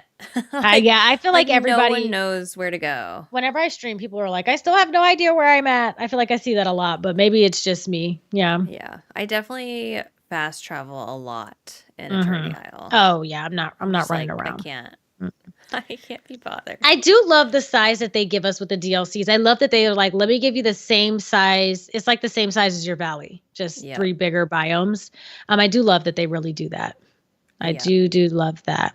And do you remember our valley talk after Eternity Isle? And just like, not specifics, but just like, I just remember very vividly us being like, this is such a high bar. Yeah. I can't believe this is the DLC they gave us. I can't believe how much stuff is included. And then today I was just thinking, this is such a high bar. Yeah. How are they ever going to exceed this? Listen, see, my thing is with DDV, I have to give her credit because she's always gonna come through with content. Like every time, like again, I have my gripes. There are things that I don't like and I disagree with how they operate sometimes. But I will say that like they put their everything into these DLCs. The fact that they took the first DLC and were able to top that makes me very excited for the DLCs to come because it just seems like to me they're using it as a learning lesson to be like, okay, good feedback. This is what they wanted to see more of. Let's do more of that in this next DLC. The next one will be better. Like, I really think they're helping to continue to set a bar. But, to be fair, I think Eternity Isle for its time was an excellent DLC. Like, I would, if I had the option to purchase it again, I would. I love the biomes. Are they as pretty or the same aesthetics as Storybook? No, but I feel like there's a purpose for that. And I think that they have some beautiful crafting items. And and some beautiful biomes and some really cool resources and recipes and stuff. So like I would totally purchase it again. I think she was perfect for her time. But if we have to compare the two, we just gotta admit that Storybook is the better DLC right now. If you if you can only pick one, you gotta pick Storybook right now. I just remember being so impressed by the amount of content that we got because not only like the questing, all the new resources, all the new landscaping. And so I don't know why I was shocked this time. Yeah. After we got all the landscaping last time with each different section. But then this time it was like still a shock. Yeah. That we got all the new trees for every different area. Because like, I think it was just so many, like all the different book trees that we got. There's such a variety. Oh yeah, there's like even if you look at the mushrooms, there's like 4 different types of giant mushrooms that you can put down. Yeah. My fear is, obviously I love this one. It seems to be, I don't know if I've seen anyone speaking negative about it that's played it. I don't think so. And I think that's saying something, but I also know that me and you and I would say the majority of our communities really like fantasy cottage core vibes. So I do worry about the theming of the next one. Yeah. Because it's not going to be... I would assume it's not going to be cottage core again. I think, I think that I've talked about this a couple of times too with my, on stream and stuff. And I just think expansion passes are going to get to a point where they're very selective and they're going to be a lot like this last Star Path that we had where it's like rock and roll themed or whatever. And it's just like, that's really not my vibe. Yeah. So I think it's going to be, I think we're all going to get to a place where it's like, originally we're probably, a lot of us are going to buy these DLCs. And then it's going to come a time where it's like, not really vibing with this one. Like as a content creator, I'd probably still cover most of them just because it's part of my job. Yeah. But in reality, if I wasn't, would I buy some of them? Probably not. Because some of the aesthetics are not going to be my vibe. And I know that that's coming. But I know that some other people will be really happy. Because I'm sure there's some people who are like, oh my God, another cottage core. Right. Like, you know what I mean? So yeah, I think they're going to start getting pretty selective, I think. Yeah. I guess my next one that I'm imagining that like, I feel like has the potential of being on this same level or topping it. I was like, what could they come out with that would top this? And it would be either the 100 Acre Wood vibes. Yeah. Or like, I know this is probably over like something in the clouds. Like that kind of vibe would be so different and cool. Yeah. Like imagine like fishing off the side of a cloud. Like you're fishing into the sky or like just something so unique. Would be so and off the wall would be so cool. For me, what I think is what I've started to realize is more of a possibility now that we have flying as a glider is an underwater biome. Underwater. Yeah. I could 100% see them giving us some type of mermaid tail or fish tail or something in this biome because they clearly can do it. They can clearly give us different ways to move around the world, which is what I was waiting to see. So seeing them bring like a Finding Nemo or even, outer space or something like that, like giving us one of these really unique different biomes where we could, help out Nemo or whoever and swim around, I would lose it. So I think it's a possibility. It's probably still going to be a ton of work and really hard to make an entire DLC based on an underwater environment. But yeah, like give us Atlantis and I don't know. I think that would be just absolutely amazing. So I'm hoping that we could get something like under the water, kind of like how Coral Island does it, Yeah. Yeah. Okay. I was trying to think of like an underwater experience in a video game that I like. And I would say Coral Island does it probably the best. Yeah. Because the only thing that was coming to mind was like Mario levels, and I hate underwater Mario levels. And I was like, wait, I might hate underwater actually. I think I want it like it needs to feel like we're underwater, but it's not too disruptive in the way that like you're moving about or swimming, like, and you also can't just look like you're floating through the water. Like we need to be able to like kick our legs or swim or have a tail or something. But I could see them making something like that work. It would be cool, but we have no reference to anything underwater. So that might be a stretch. Yeah. So Lenny is saying we got double the content in Eternity Isle, more flowers, fish, recipes, everything. It's just that it wasn't Fairy Core, Cottage Core. I don't know if I can. Lenny might be right. I can say that one thing I did notice is that there are less resources to gather from what I can tell, unless they're going to unlock later. So there are some things that I think you get a little bit more of, but I think we still get enough to make it like a reasonable amount. But I loved it. Again, I loved Eternity Isle. Even though it wasn't like Cottage Core, I think it was great. All of the items are absolutely beautiful. I still use a ton of the stuff from Eternity Isle. So, but yeah, I think Lenny's right. I noticed when I went into the collections menu for Storybook, when I saw the fishing menu specifically, I felt like there weren't a lot of fish there. Like I felt like I don't know if that I don't care though. I personally, personally for me, it's not a make or break. But I remember thinking like, oh, this looks a little bare compared to some of the other collection menus. But I don't know. I didn't count them out or anything, so I don't know. I don't want to go fishing or it's my least favorite thing to do, especially because I'm gonna have to now do all the cooking recipes. So Kim is going to have to do the research and find all the recipes to tell me exactly what to cook live on stream. And so it's just a lot of work. Yeah. For Kim to have to do that. So Poor Kim. I bet Kim is so happy that she has less work to do. Probably jumping for joy right now. She does have to enter all of the companions into her phone and set alarms so she can tell me when to go feed them. It's kind of crazy, to be honest. That is kind of crazy. If you think I'm joking, I'm not. She does do that for me. Teddy this mission though, and I don't know this for a fact, but I think Teddy might be right that they have more landscaping in Storybook Vale than in Eternity Isle. And it feels like to me that that's true. I feel like that too. We have a lot of different variations of trees and mushrooms and foliage and blah, blah, blah, blah. So, yeah. I don't know. I guess we'll have to see. I can't wait to wake up at 6 a.m. on Saturday. to tell me to go feed an owl or something. Hashtag justice for Kim. Yeah, I will just say that I was extremely overwhelmed by the amount of trees. Yeah. Just in that first area again. Mm-hmm. So, I don't know. It was more of the things that I want.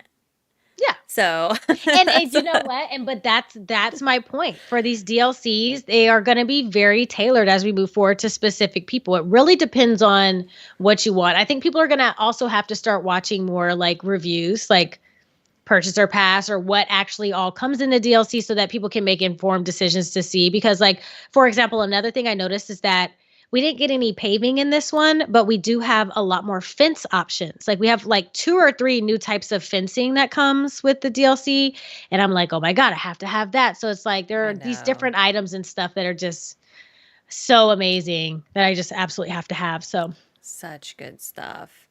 Okay. Remind me. So our next big thing, which is kind of crazy. Mm-hmm. Like, I still don't know how I feel about them separating the two. I guess like now that I have it, I'm glad that the DLC and the free update are separate because there's so much for me to focus on with the DLC. I agree. I like that they separated that. I hope they do that in the future because at the same time, it's way too much to cover. Yeah. Mm-hmm. So in 2 weeks from yesterday, December 4th, we get the next free update.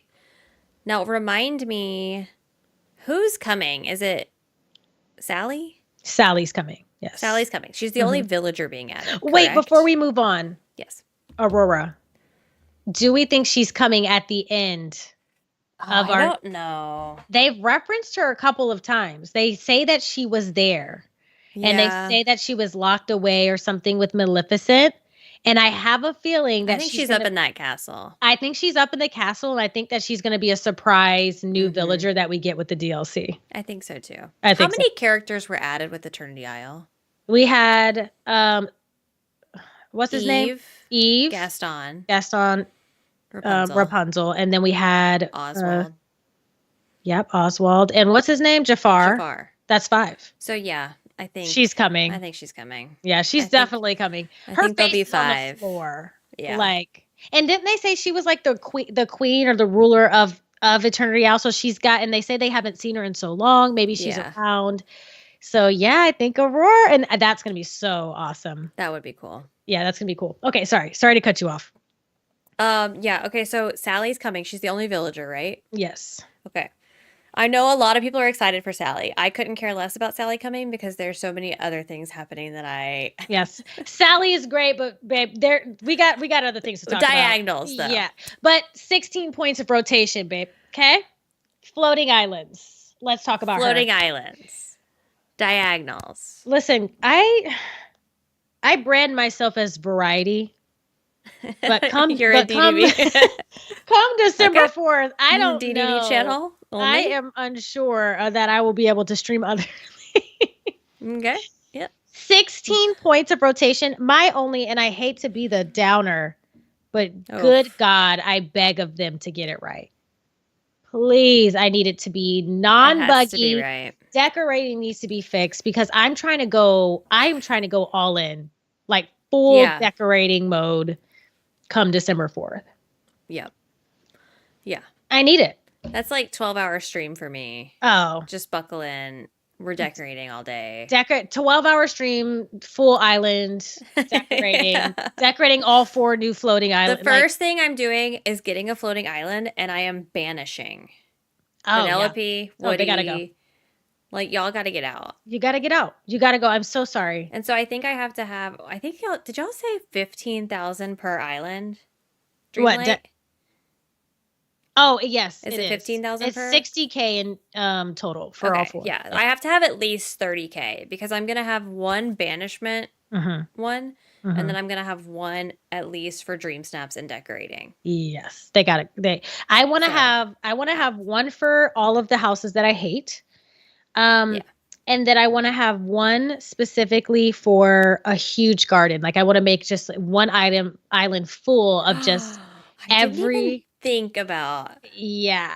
I want to put everything up there. So like every seed that you can get from every biome in Dreamlight Valley, I want to throw up there. So the only gardens I have on my actual main valley are purely decorative. Yes. And that's where I go to harvest everything else. We can put a little chest up there that has all the seeds. It'll be perfect. And then I want a third one for like dream snaps and stuff. Yeah. Is it going to work like that? Which ones? The seeds? Harvestable thing. I feel like you should be able to like plant and harvest. I don't see why they would not allow you to plant up there. You couldn't be able to harvest and bring down what you collected. Do we know that for sure? I don't know. But I mean, I know they said you have access up there to what you have down below, but did they say you have access down below to what you have up there? I feel like it would be so stupid not to have it. And the only thing is that you're not able to you probably can't move Goofy's stall up there.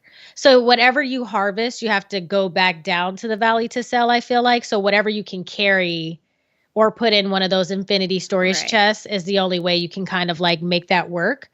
But I think I'm only putting it up there. I don't even know if I need to make a full garden. Like I might just make it all pumpkins. And that's where I go to harvest 1 billion pumpkins and then make one pumpkin island. Whole pumpkin. Yeah. Okay, wait. Also, I wonder if like star path duties work on the floating islands? Like, you know, when you have to like harvest certain things? Because if like you had everything planted. You always keep your stuff in your pockets between areas. I'm skeptical, cautiously optimistic that yes, that's how it will work. But I don't want to 100% get so excited about that idea. Yeah. And then I get there and then it'd not be a thing. You can't take it down. Yeah. You know, like this is just decorative up here. Would not be great. Because I can't even remember if in the showcase they have crops up there. Like I don't know if I paid that much attention to what was up there that they were designing. I remember seeing houses and paving and stuff like that. But yeah, I feel like it would be crazy not to let us do all of the regular tasks like digging or. But yeah, like what if we can't access our tools when we go up there? Yeah, I can see what you mean. Also, I wonder too, is there going to be water on the floating islands? Like if I want to put Maui up there, is there going to be a river or something that I can, you know, is there going to be one big enough? Yeah, to like set a house down on it. Yeah. I would watch it right now, but it wouldn't let me download it. Yeah. It was too long for me to download. So I'm going to have to trust one of y'all to go back and watch and see that specific part if they mention the tools or the... Okay, so there was corn on the... Okay, so confirmed that you would be able to use your tool to plant corn. Okay. Wait, So is somebody confirming that? that's what Renee says in the chat. Okay. Well, yeah. On the Sunlit Plateau Island, there was corn planted.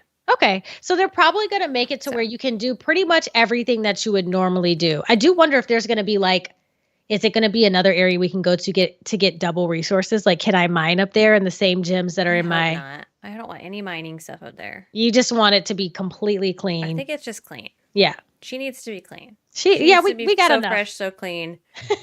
So fresh and so clean. And I know that like the resources don't drop. That's why I was worried. Yeah. Oh, okay, like your trees don't drop resources, so I was just like, are they gonna have no resources? God, I hate to be picky, but I just wish we could toggle that on and off in our regular valley. Yeah, me too.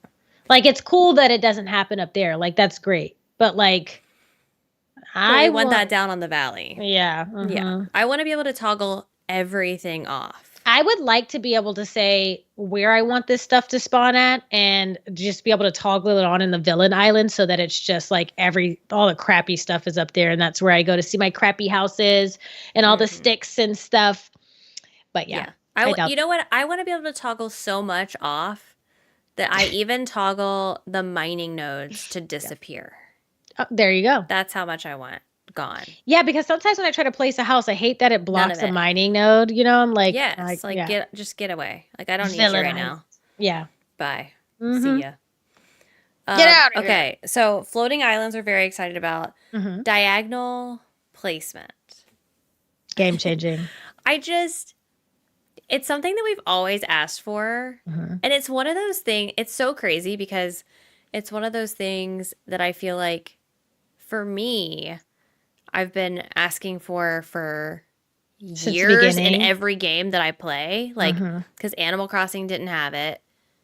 And so now it's like, oh my gosh, I'm finally getting diagonal placement in a game that didn't have it. And that's so interesting to me. Yep. That they're actually implementing it later. Because typically it never happens because they've already implemented the grid system. Yep. And they're not willing to mess with that. It has to work correctly. It has to. Please. Can you imagine putting down a bunch of items at a diagonal and then you exit out of furniture mode and it all go back to like a straight position? If they disappear. If my villagers are like glitching through benches and stuff, I'm going to be like, okay. Like, it has to work. I didn't even think about that. That would be terrible. Yeah. Yeah. I think that they're going to... Are they going to pop off? They're going to. Are they going to disappoint? They got to pop off for at least a month. If it's going to stop working, it's not going to stop working the day of it. It's going to stop working a month later when we're all like in the thick of it decorating. And then one day you just exit out and it's like, well, this bug is back. So, yeah. But I think that on the day of, it's going to work exactly as they intend. 16 points. 16 points. This isn't just your normal 4-point boom, boom, boom, boom. It's like, yeah. It's the closest you can get to free placement. Yeah, it's like Paleo. I would say. Yeah. It's just like Paleo. So and when you come to my valley, when everything's on a tilt, don't ask any questions. Just know I went overboard. I know. I'm placing everything on a diagonal, every single thing. I don't know if I'm going to have a little grace. I feel like you're doing something like this. Like, you have to nail it. Like, you don't get second chances in life. I don't know. Like, you do. I don't know. You got one shot with me, baby. Listen. You've had your shots. And I still can't move my camera in furniture mode with WASD. And I've been silent about it this whole time. And I'm going to hold my potato while I say this. Okay. If you don't fix my WASD movement... in furniture mode, I'm going to scream. And I've been so nice about it, and I haven't been saying anything. But you need to... Come on. You have to get this right. I say, normally I would agree. I would say, I could give a little grace. Like, this is a brand new feature. It's a big one. But, like, we've dealt with decorating and this is not just us. This is so many people who have dealt with decorating being kind of difficult to do in the game for so long that it's like, if you're bringing in 16-point rotation and floating islands that people are using and they stated themselves as purely decorative, I can only imagine that your core focus is to ensure that people can decorate the way it is intended. So I feel like this is your opportunity to get it right. If it's a little buggy at first, is it going to be make or break for me? I don't know. It really depends on how bad it is. So, I mean, I don't know, but I hope myself that they get it right the first time. And I hope that like when everybody logs into their game, they're just like able to decorate and rotate freely. That would be a dream. Literally, Game Loft. To quote Sabrina Carpenter, please, please, please don't prove I'm right. Like, come on. Please. Yeah. Don't mess this up. Yeah. Get it together. We have been in a toxic relationship and you got me back. Okay? We're back, baby. You got me back. Don't embarrass me. Okay? Don't make me look stupid in front of all these people. Up. Yeah. Gosh, it would be so painfully just disappointing. Yeah. If on December 4th, I load up my game. Oof. And it's broken. Because here's the thing. They did so good on this DLC. Yep. That I have overlooked my WASD movement. I overlooked the fact that I didn't get my moonstones and my rewards right away. I was like, you know what? They're working on it. Yes. They posted on Twitter. They got this. Calm down. They're aware of the issue. So what? We purchased it for $50 and didn't get it right away. That's okay. Yeah. It was coming. all fine. It's fine. This is fine. You're fine. I'm fine. We'll get them when they send it to us. This is not a big deal. I literally told my chat, I'm like, that's an issue, but look at all this cool stuff. But look what we got. Look at all this. There's mushrooms that glow. Did you see them? Did you see the mushrooms? Yes. I literally served as a complete distraction to the fact that people were like, Mike, on PS5, the game, the $50 version isn't available. I was like, that's true, but we've got entries. Look, I can't help y'all if you have a PS5. Like, I have one. I can't even get mine to work on my computer right now. I have between Towers of Agasba and DDV PlayStation problems, I can't help. I don't know what to tell you. I literally don't know what to do. I'm so sorry. Yeah. Yeah. I just... Oh I'm my telling gosh, you. It's so funny. Because another example of something we've complained about is Gameloft's lack of communication in certain situations. And I think they handled that one as well as they could have. And I know they were getting a lot of backlash about it. Between me freaking out at the beginning when I couldn't even find it on Steam, like it wasn't available. Everyone else was downloading it. Yeah, they were like, mine's downloading. I'm 50% through. And I'm like, I'm 10 minutes in and I'm like, where is the game at on Steam? I was like, Steam being the last one? I know. Yeah, but it was too much. This is Valley talk, not Valley support. Exactly. I can tell you, and I wish I was making this up, but I have never in my life seen so many people 3 hours after the DLC has dropped, asked me how to download the DLC. I was like, am I? Yeah, I don't know. I think at some point I was like, am I in a Twilight Zone? Like, at one point I was like, I'm really not trying to be mean, but like you literally just download it like you download any other game. I'm like, what is going on?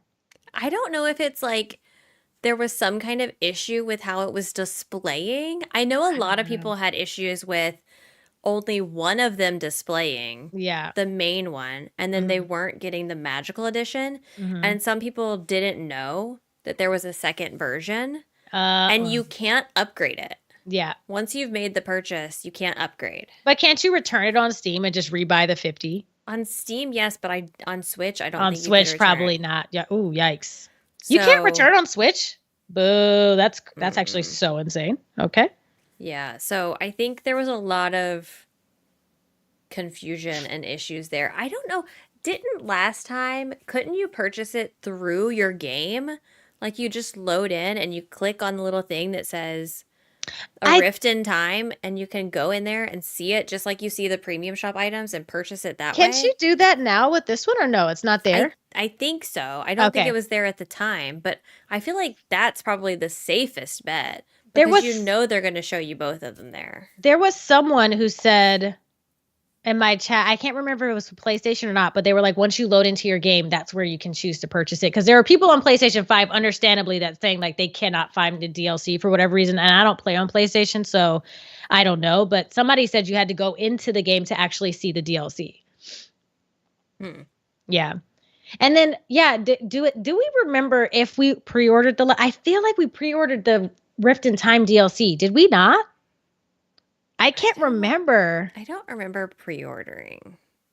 I think I might have made it up because for some reason I had thought in my head that we were pre-ordering this one for some reason until Twitter again was like, this is not going to be pre-ordered. You just get it on November 20th. So I was like, oh, okay. I don't know why. I wonder if there's a reason. Like, can you... It's weird you can't pre-order. Why can't you pre-order? Yeah. I don't know if they're worried about it, like, breaking or something. They definitely did not get all of them out at the same time because oh my gosh, it was bad. Like mine took at least 10 to 15 minutes to show up. I was just chatting with everybody while they were like downloading, and then PlayStation 5 didn't get it for hours, which was they didn't get it for hours. The magical edition on PlayStation 5, like I was an hour into playing and they're like still nothing. I don't know if that was everybody or just certain people, but I saw a lot of people on Twitter being like, where is the magic? So they could get the $30 version, I think, but they couldn't get the $50 version or something like that. It was weird, but yeah, it was rough. Yeah. Wow. They had it, but it was hidden. That's crazy. Yeah, that's wild. I'd be so upset. I would be too. I was just like panicking. I was like, what am I going to do? Imagine if it's not working on Steam. Like, can I buy it on Epic? Can I buy it? I was thinking, like, where else am I going to buy this? Where do I have this? Because I think I own it on Epic because I've purchased it like 17 times. I would have had to purchase both of I would have to purchase like a pack, a DDV pack. I'd have been so upset. Yep. But I don't know if you can usually pre-order DLCs. I don't know how that works. I don't know either. I don't know. Okay, wait. We didn't talk about... We got sidetracked. Wait, Becca says, I'm going to be so honest. I wasn't going to, and now I'm 70%. I might get it. Ooh. Come on, Becca. Come on back, Becca. Come back to us. Don't you want to hang out with us? Don't you want to talk about how great it is? Don't you? Okay, look at this. All right. So wait, before we move on. Diagonal. Yep. Floating Islands. Sally. Is there anything else we're missing? I'm sure there will be more stuff. I think there will be more stuff, but not that I remember. Those were like the highlights for me, but I'm sure there were other things and I just did not even see it because I was so busy focused on that. But those are the three majors, I think. Yeah, I think so too. Okay, so that's the one that's coming December 4th. Oh, Winter Star Path. Yes. Thank you, Mesa. Thank you, Mesa. Yes, the Star Path. The Star Path. Based on the Star Pass, like a 6 or 7 for me right now. Just based on what I know. Surprising. Just based on what I know. Why 6 or 7? Because you've already had a winter, or what do you think? Yeah. I think if I hadn't had a winter in the past, I would be more excited. You don't know, but I think I haven't seen enough. Like I'm obviously really like the gazebo thing, the perk, whatever it is. Yeah. But I'm kind of just like not as impressed now that I have all this other new stuff. Well, I think here's the thing about the Winter Star Path. Like the more you think about it, it's a fun idea, but there's only one biome you can really put that stuff in. Yeah. Like if we could by some chance decorate with snowy stuff, like maybe there's some kind of snow that you can put on the ground as like a paving, or you could turn on or put snowy trees, like you got snowy versions of trees, where are you going to put a bunch of ice covered stuff if it's not in the Frosted Heights? Like that's the only snowy ice biome that we have. So you might be able to make it work in the forest, but specifically because of the aesthetic, which don't get me wrong, I think it looks absolutely amazing. I love the items that I've seen so far from the preview.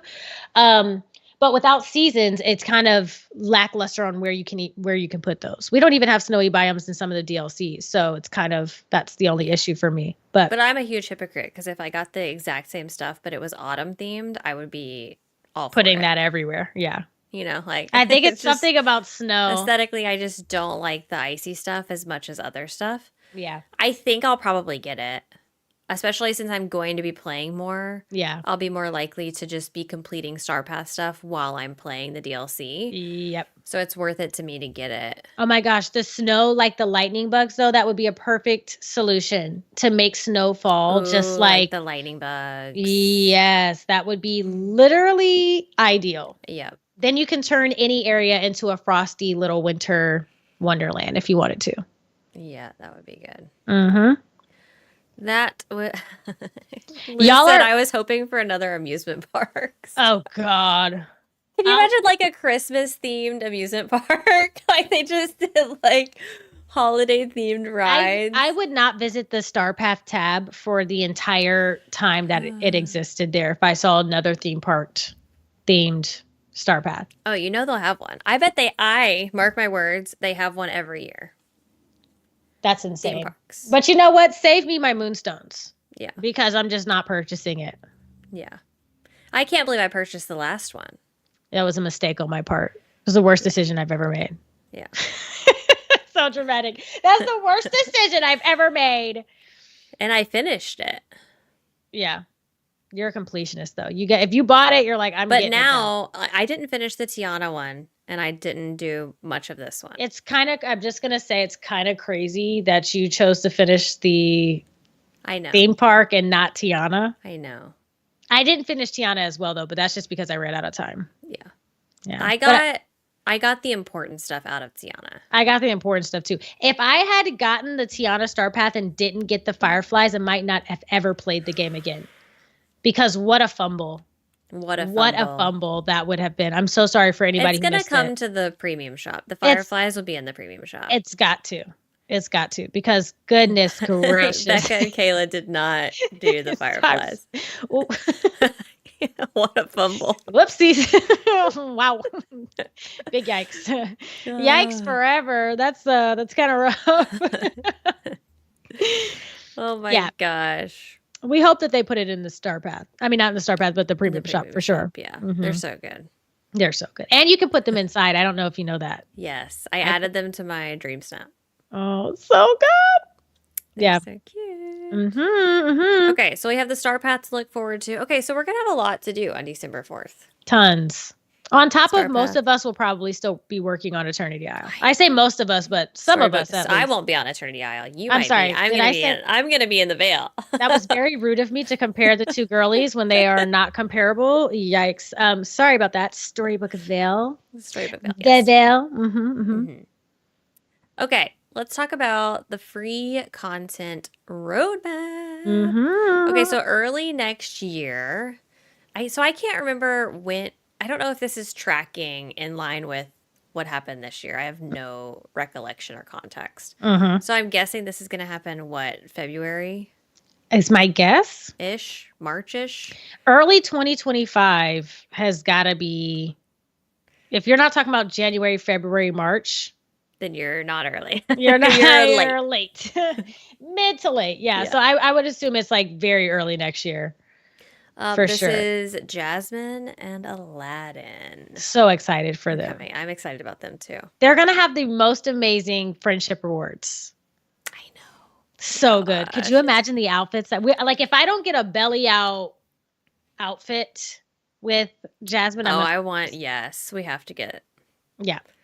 You know, I always wanted to dress up as her for Halloween, but I never could because I grew up in Kentucky and it was always way too cold. Yeah, that outfit was I couldn't wear a crop top. Yeah, that was not gonna My work. little 9-year-old self couldn't wear a crop top. I was in like a winter jacket. A bubble coat. Yeah. Oh my Oh my God. gosh.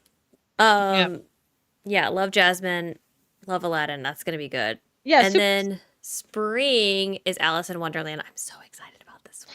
This one's interesting to me because it says step into a land of wonder and meet new friends. So I'm assuming we're getting multiple Alice in Wonderland characters. Yeah, I assume we're getting the Cheshire Cat, Cheshire Cheshire, Cat, Cheshire, Cheshire Cat, Cheshire yeah, Cat. and Definitely. Alice, right? Surely we're getting Alice. I would hope, Come right? on, we have to get Alice. Unless it's the Cheshire Cat and the Caterpillar. Maybe the bunny. Isn't there like a bunny? There's a lot of characters. I would hope it's Alice, The though. Queen of Hearts or something. Yeah, it's always it's always two. There's never just been one for a free content update, right? Yeah, the Mad Hatter. Oh, the Mad Hatter. I don't know. Okay, here's why I'm excited about this one. I'm excited about the possibilities of the items that come along with this one because it's so fantastical and Yeah, all over the place. and we've already got a little mini set. So Yeah, from the we premium do. shop, Yeah. we have a little mini set that's going to be really cool. And we have a biome that has the Alice in Wonderland stuff in it now with the DLC. I do feel like some of the items that we have that are kind of like Alice are a little too. Isn't there like a Some of them are- stand or something? Some of them are ugly. And they're not cute. Like that water fountain thing or whatever it's supposed to be is one too big, and the render on it, like whatever, it looks like flat. For example, like it doesn't look. Yeah, good. I think I know what you're talking about. Mhm. Some of it's just too like primary color, and when I think Alice in Wonderland, I'm thinking like pinks and purple. I'm literally thinking like the aesthetics of Ever After. Ever After. Yeah, yeah. With Ever like After. with like red mixed in. Yeah, You know, but it's kind of the vibes. some of the stuff they've done have just not really hit. So I'm hoping this is your redemption arc.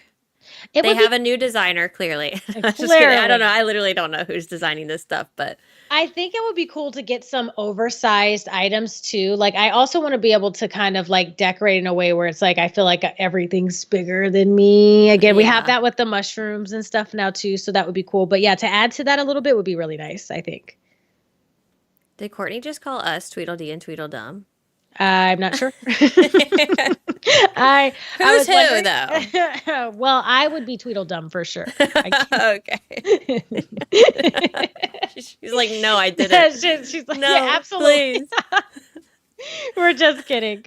Courtney isn't, then I am. But Get out, Chris. Courtney, I'm not gonna lie, I would be categorized as Tweedledum. I can't remember. I don't remember who's who or what's what, but I actually don't remember what I was just talking about. So okay, yeah, so good.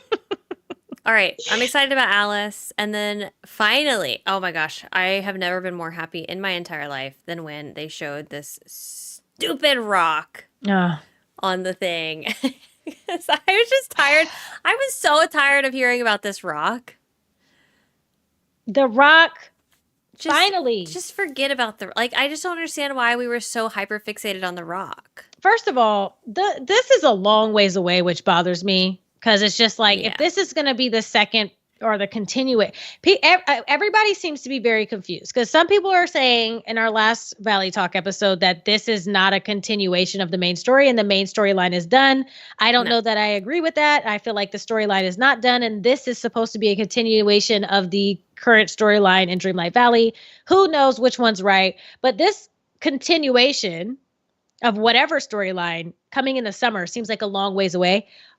That being said, I'm very excited because I can only imagine what's going to be inside of Skull Rock has got to be grand, right? Because why else take this long? If I walk in there and it's built like a realm, I'm going to... If I walk in there and it's like walking into that cave that's already on the beach. Somebody's getting a mouthful. I'm gonna be saying many cuss words. There will be a cuss word set on stream because what? I think the biggest theory is this is going to take us to Neverland. It has like to, the right? Peter Pan place. Well, that's Peter Pan's feather in the sand. Yeah. So we know for that sure Peter Pan that we're getting. But is this how we're getting to him? Has to be. Like if I go into Skull Rock and it's not set up like a mini DLC, I'm expecting to have like 3, and I don't know why I have this idea, but I'm expecting to have 3 mini biomes that compose this never after whatever, and we get at least 2 new characters with that continuation. That's how I imagine, some kind of like transportation. Kind of like how we use the boat that's over there and the boat takes us to a whole new land. That's kind of how I imagine it being, but I forgot about the boat. What a weird thing that we never go back there. I know, it's so sad. Except for that stupid potato. I know. That was incredibly hard to get. Yeah, let's not. We don't talk about her. That potato thing was insane. Literally, to find the potato, you're literally glitching outside of the world. The fact that somebody in my chat told me it's kind of common sense how to get them. What? Like, oh yeah, somebody was like, I don't understand how you couldn't like figure it out on your own, because I was like, I had to use a guide to find these, and they're like, well, it's really not that hard, and I'm like, I literally used a guide, and we spent hours on stream, like me guiding everyone through as I was trying to follow the guide to guide us all through to the potatoes, because there was no way you were ever finding any. They were of like, those if potatoes. you actually read into it, it actually tells you exactly what to do, and I'm like, are we reading this? Are we reading the same thing? I was like, whoever found these potatoes had to have gone into the code of the game. They had to be hacking, because there's no way. How else do you? There was no. I would have never found them without a guide. If you never posted a guide, the potatoes would still be out there, in existence. Yeah, I don't know.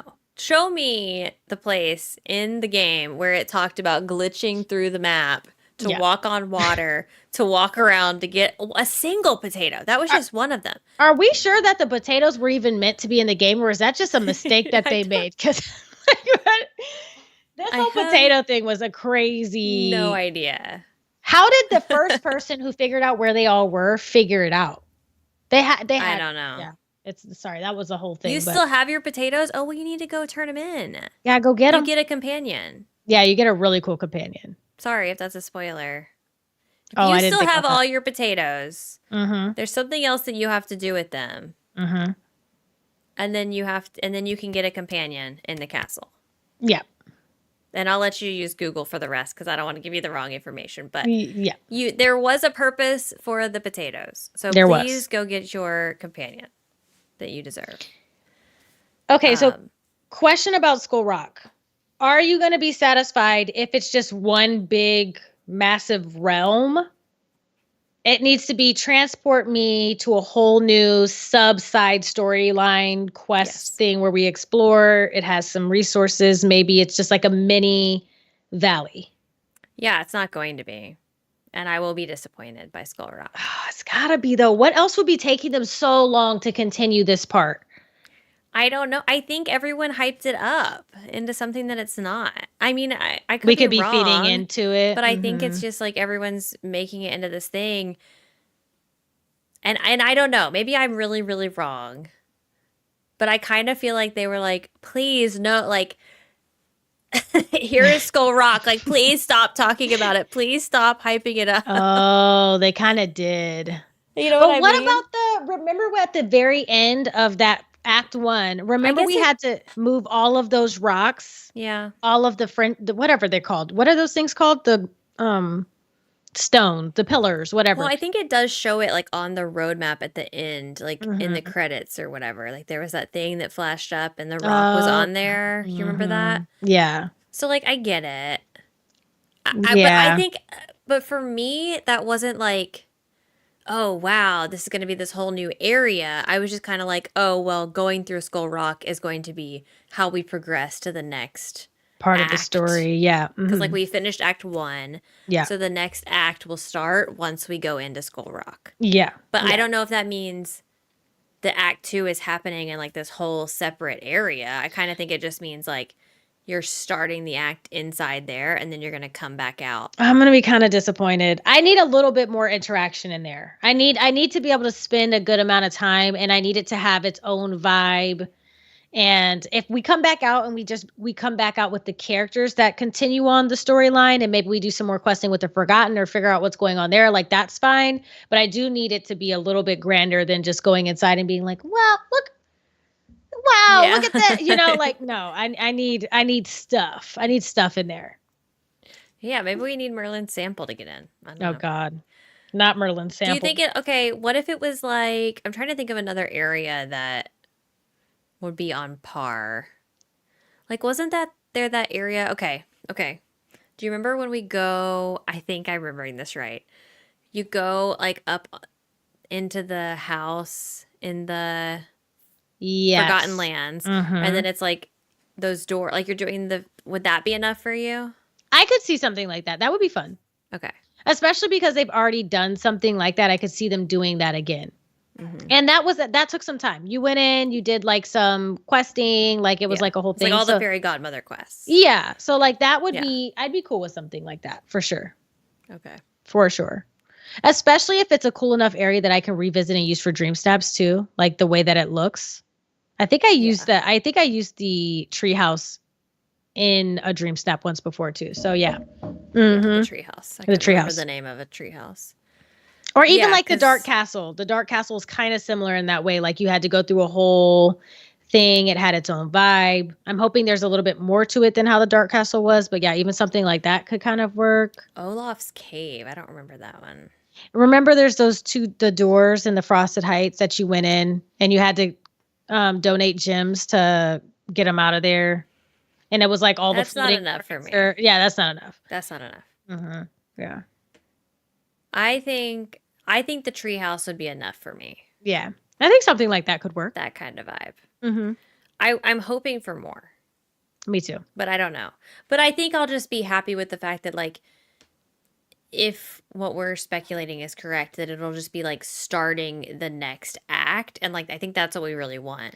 And I hope that they focus on continuing the more acts in a more reasonable time span too. Like there's no reason for them, again, as we've talked about in the past, because they didn't go free to play. There's no reason why they are not able to provide a continuation of the storyline in a quicker manner than years. You know what I mean? Like act 2. Yeah, like we haven't finished, like we've done one act. One act and we have 2 DLCs.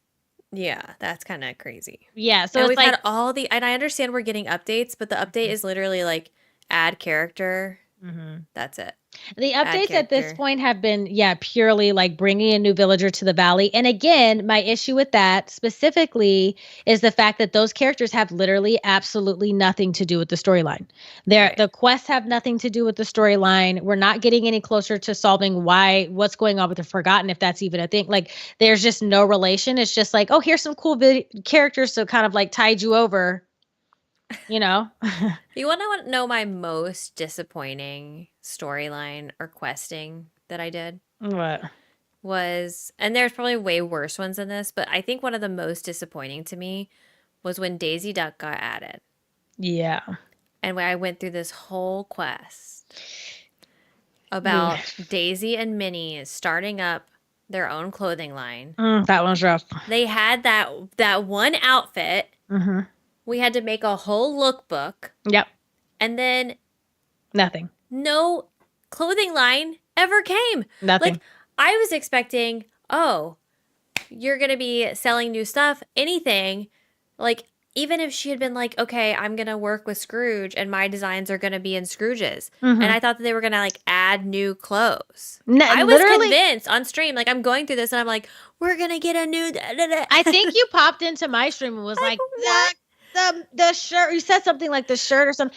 That shirt goes with nothing. Nothing. There's not a single other piece of clothing that shirt. Aesthetically, it matched with absolutely nothing. That's why I was like, there's got to be nothing. Like they're going to add a set. No. They're going to add more like Minnie and Daisy themed clothing. Yeah.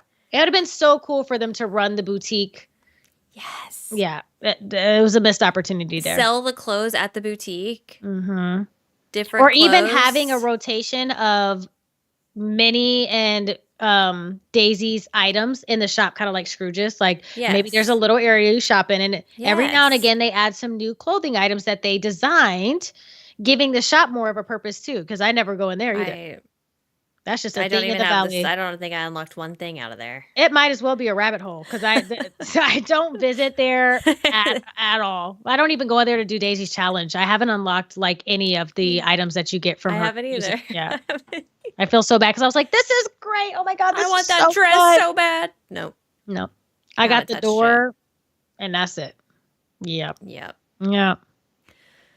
Yeah, that...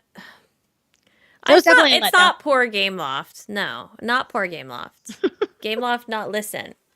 Gameloft listen sometimes. When Gameloft listen, Gameloft get praise. Mm-hmm. When Gameloft no, this is like when my child listens to me and does what I ask, Mm-hmm. I praise him. I say, yes, good job, Aiden. That was great. That was great. Yeah. When Aiden defies me and does the complete opposite of what I'm asking him to do, I'm not going to still be like, yes, great job. No, bad job. I think it's okay to say, y'all missed the ball. Y'all missed the mark there. That's okay. Yeah. They're not always better next time. Yeah. They're not always going to hit the mark. Okay. But great. That's okay. They have a tendency sometimes to overlook some really important things. Like, again, I mean, this is just one of them, the second part of this act that they so well hinted at the end of Act 1. Like, I was at the end of Act 1, I was like, let's go. Like, I am ready for whatever's coming in Part 2. Like, it was grand. It was really an amazing thing to follow through. Like, I felt really good about it. So again, waiting this long, I'm like, come on, y'all. Wow, you're going to put the boutique on Exile Island? I'm not. I don't know if it's exile worthy. I think it's cute enough. It looks cute. Yeah, if you're doing like a plaza area or like a shopping center, I feel like it's a must-have down there. I mean, I like the way her boutique looks. I think it's pretty cute. I definitely think I'm going to put the movie theater on Exile Island though. I like the movie theater. It doesn't really go with anything. It's kind of rough. Yeah. We can't move it out of the plaza? Is what Teddy's saying. Oh, maybe we have to have it there because of how it acts. Are we sure we can't move it out of the plaza? That's just what Teddy's saying. I don't know. Teddy's probably right. I don't know. Teddy's probably wrong. He just said the boutique. I don't know. Maybe. You just stated something as fact, and then I guess you said I don't think. Okay. I forgive you. I was like, you literally just said. Poor Teddy. I did just discover that my mannequins are naked today. Yes. Mannequins? In Daisy's shop. I didn't know that they didn't have clothes on. Oh, bless them. That's okay. Nobody goes in there anyway. It's private. I was ready to scold. I was literally... Okay. Kato said, are you right, though? Mine's in the meadow. Mine's in the forest. Teddy's wrong. Everyone in the chat right now, Teddy, you were wrong. Oh no. That's a lot of mine. Mine. Yeah, mine's in the forest. Mine's in the meadow. Mine's in the forest. Oh, mine's going to be on an island, I guess. I don't know. Mine's staying in the plaza. I like how it looks. I think it's cute. Yeah. I don't want more nudity at Scrooge's. I just don't want the items to be in the windows. The fact that we have nudity at Scrooge's, Merlin sample, and everything in this one podcast is a crazy thing. It's a crazy statement. This has been quite the ride. Quite the wild. a very humbling experience. To say the least. Oh my throbbing. Gosh. Yeah, throbbing. Right. Yeah. Anything else you feel like we didn't touch on? No. I think I just have to reiterate how impressed I am. Like I really do think that they did a fantastic job. There's not a lot for me to complain about. I think it could use some optimization. There were a couple of, I don't know if you got that bug where if you tried to collect the flower books underneath the bridge area, there was like a lot. So a lot of people got these stacks of books that like formed in one line in like a weird area. They were like floating, like it was obviously a glitch. If you try to pick them up, you would freeze and have to exit out of your game. I also noticed that you had a freezing issue with like coming out of your house and stuff today. Yeah, twice. And I did see some other people saying that their game was freezing up too. So I do think that they need to do some optimizations. I'm not surprised that there are bugs like that in the game. It's kind of a Gameloft staple to have some glitches like that. But other than that, I would say I still just am blown away, and I wake up. I'm glad to have that feeling that I had. And I don't know if anybody else feels like this, but I feel very much like how I did in the first days of DDV, where I'm just like, all I can think about is DDV. Like, I just want to play this game. I just want to explore the world. I want to collect more things. And like that hyperfixation for me is back, and I'm really excited about it. So all the praise to them for doing a really great job with this expansion pass. Yeah. Yeah. I agree. I'm once again going to point out that I might be a hypocrite because I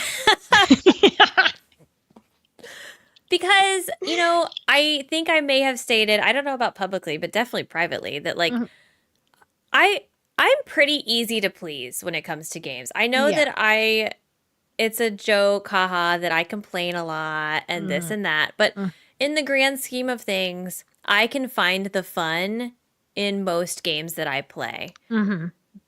There are some times when a game is just not struggling. I could either tell that the game is just not for me, and that's fine. Yeah. Or the game is literally broken. And I think I've stated before that like my bar is so low that like your game just has to be working. Just has to work well. Yeah.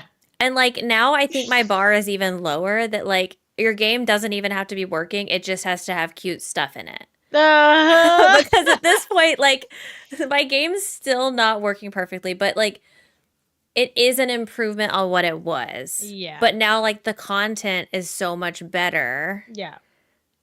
that the cute is outweighing some of the issues, the bugs, and it is not in the past. Well, I have to say though that was only going to last for a certain amount of time, though. Yes, and I was about to ask you, how long is this enough?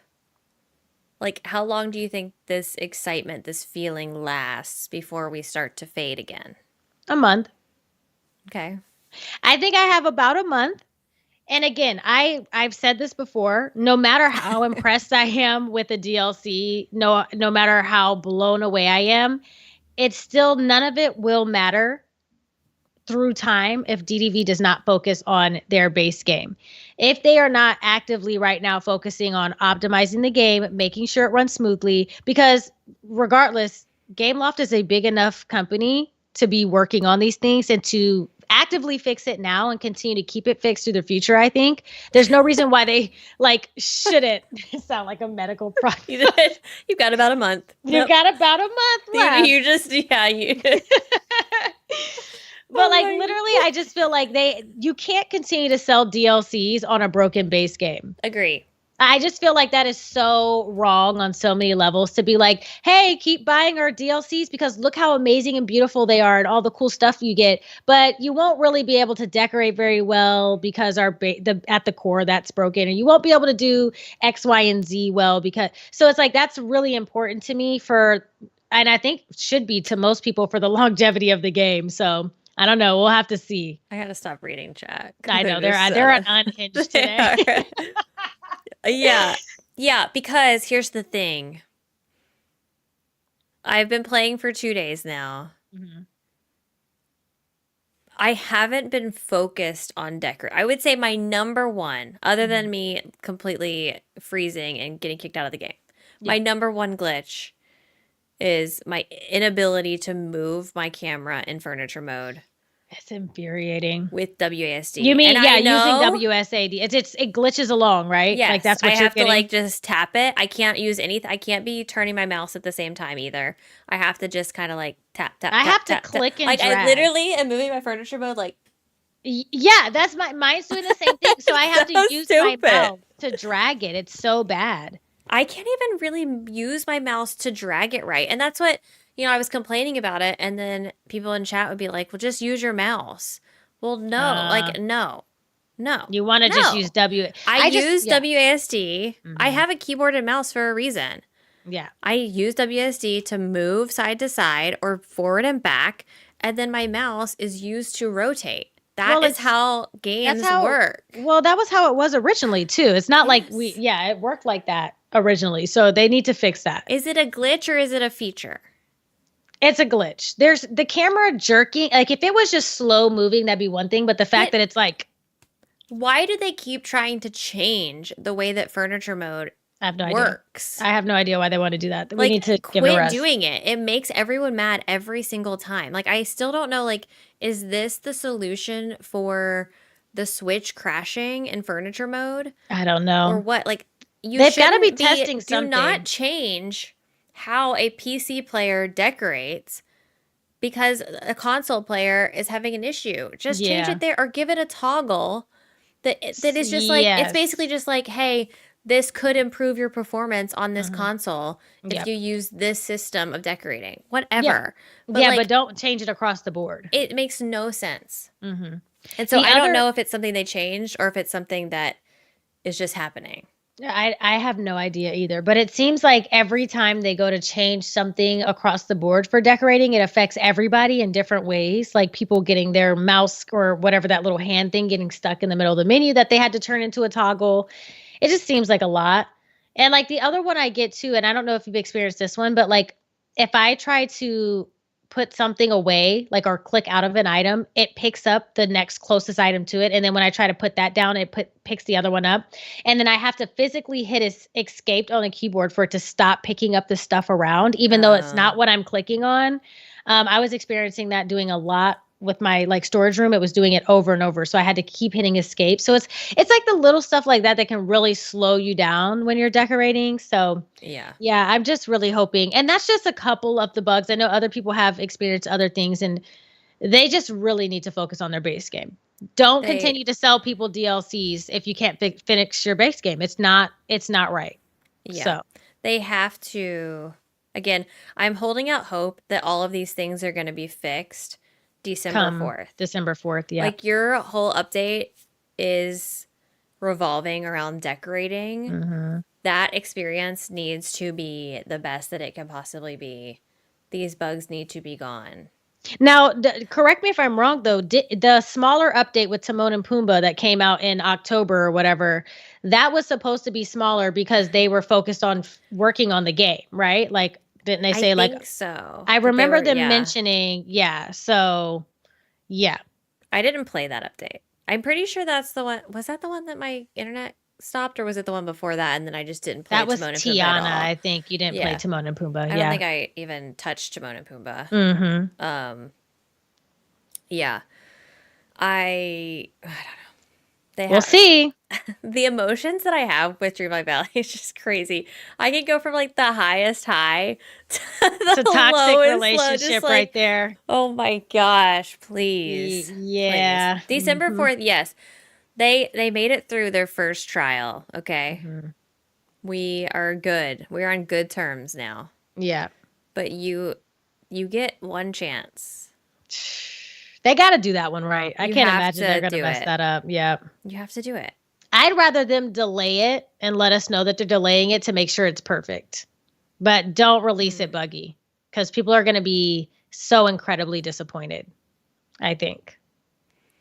Yeah. Twitter would be a dangerous place for them. I don't know. We'll see.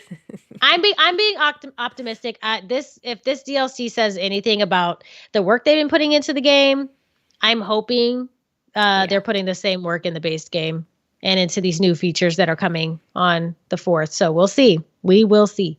Yep. I'm excited though. I'm excited too. Yay. Okay. I think that wraps it up. I think so too. Episode 16.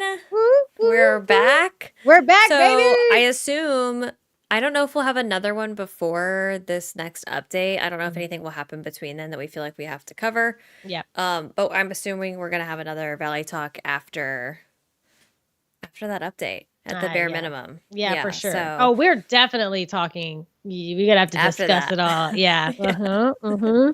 Yes. Okay. Well, go ahead and tell everyone where they can find you, Kay, because I know you'll definitely be streaming that update coming up and a lot of the DLC. So yes, if you guys are interested in more DDV content, I am streaming here on YouTube Mondays, Tuesdays, Wednesdays, and Fridays. You can find me at Let's Play K right here on YouTube. It's also Let's Play K on Twitter and TikTok. So you can find me there as well. But yeah, I'd love for you guys to come hang out, subscribe. We have a lot of fun on the streams and we play other games too, like Palia and other cozy games. So love to see you there. Also, I just wanted to mention that our friend Bestie Steph, who I think is sleeping right now, but Bestie Steph is literally less than 100 subscribers away from 4,000. So I feel like we should take this time to all go subscribe to Bestie Steph and get her to 4,000. So my mods are going to spam that link in the chat right now. Yes. I want y'all to all go. Please go subscribe, because if you guys are wondering who Steph is, Steph was in the DDV showcase. So she was one of the people who was featured in the showcase. So you've seen Steph before if you haven't been on a stream. And not only was she on the showcase, but she's a really fun and fantastic streamer here on YouTube. So like, don't just subscribe just because you're going to want to be at a live stream. Yeah. Yeah. She'll be streaming all the DDV stuff. She's been doing Palia. Yeah. All the stuff. So I need y'all to go there. And 100, we can do that. There's 400 people here. Literally 400 people, and I know all of you are not subscribed. We got to wake Steph up to 4K tomorrow so she can be screaming, crying, throwing up. And then when she watches this back, she'll see I used to be able to just refresh YouTube and just like see. Yeah. And it doesn't work like that really anymore. It doesn't? The numbers like delayed. Well, I can't see the same. Like once you're at the 100 threshold, it doesn't show me until it switches over, which kind of stinks because I can't see like how close we are. 3.9. Yeah, it doesn't give a full number, but I know at the end of this she'll probably be at 400. I mean 4,000. Yeah. Yeah. Mm-hmm. I'd have it open in a tab. Okay, I see it now. I see. Thank you guys so much to everyone who subscribed. Yes. Okay. Did we get 400? Did we get 500 likes for Kim? No. Wow. 330. They don't want Kim to play. They don't want Kim to play. We can extend it though for the people who watch the video after it's been posted. Yeah. Yeah. Yeah. If it gets to 500 after in the VOD, Kim has to play. Kim has to play. It's like legally binding. So. Yes, exactly. And Kim should stream it. Definitely, she should stream it. Kim should definitely. Kim has a TikTok now. Oh, she does book content. You can just stream DDV on your TikTok channel. It's literally so perfect. Yeah. Yeah. Subscribe or follow Kim on TikTok. Yeah. Book talk. Go. Hello. Okay. We're going to end it there. Episode 16 of Valley Talk. Make sure you go subscribe to Kay. Go subscribe to Steph. Follow Kim on Book Talk. You can find me here on YouTube and over on Twitch and Twitter and all the places at Console Cato. Thank y'all so much for watching. Yes. We can't wait to play more of this DLC and check out the free update on December 4th. And we will see you all in the next one. Bye. Bye.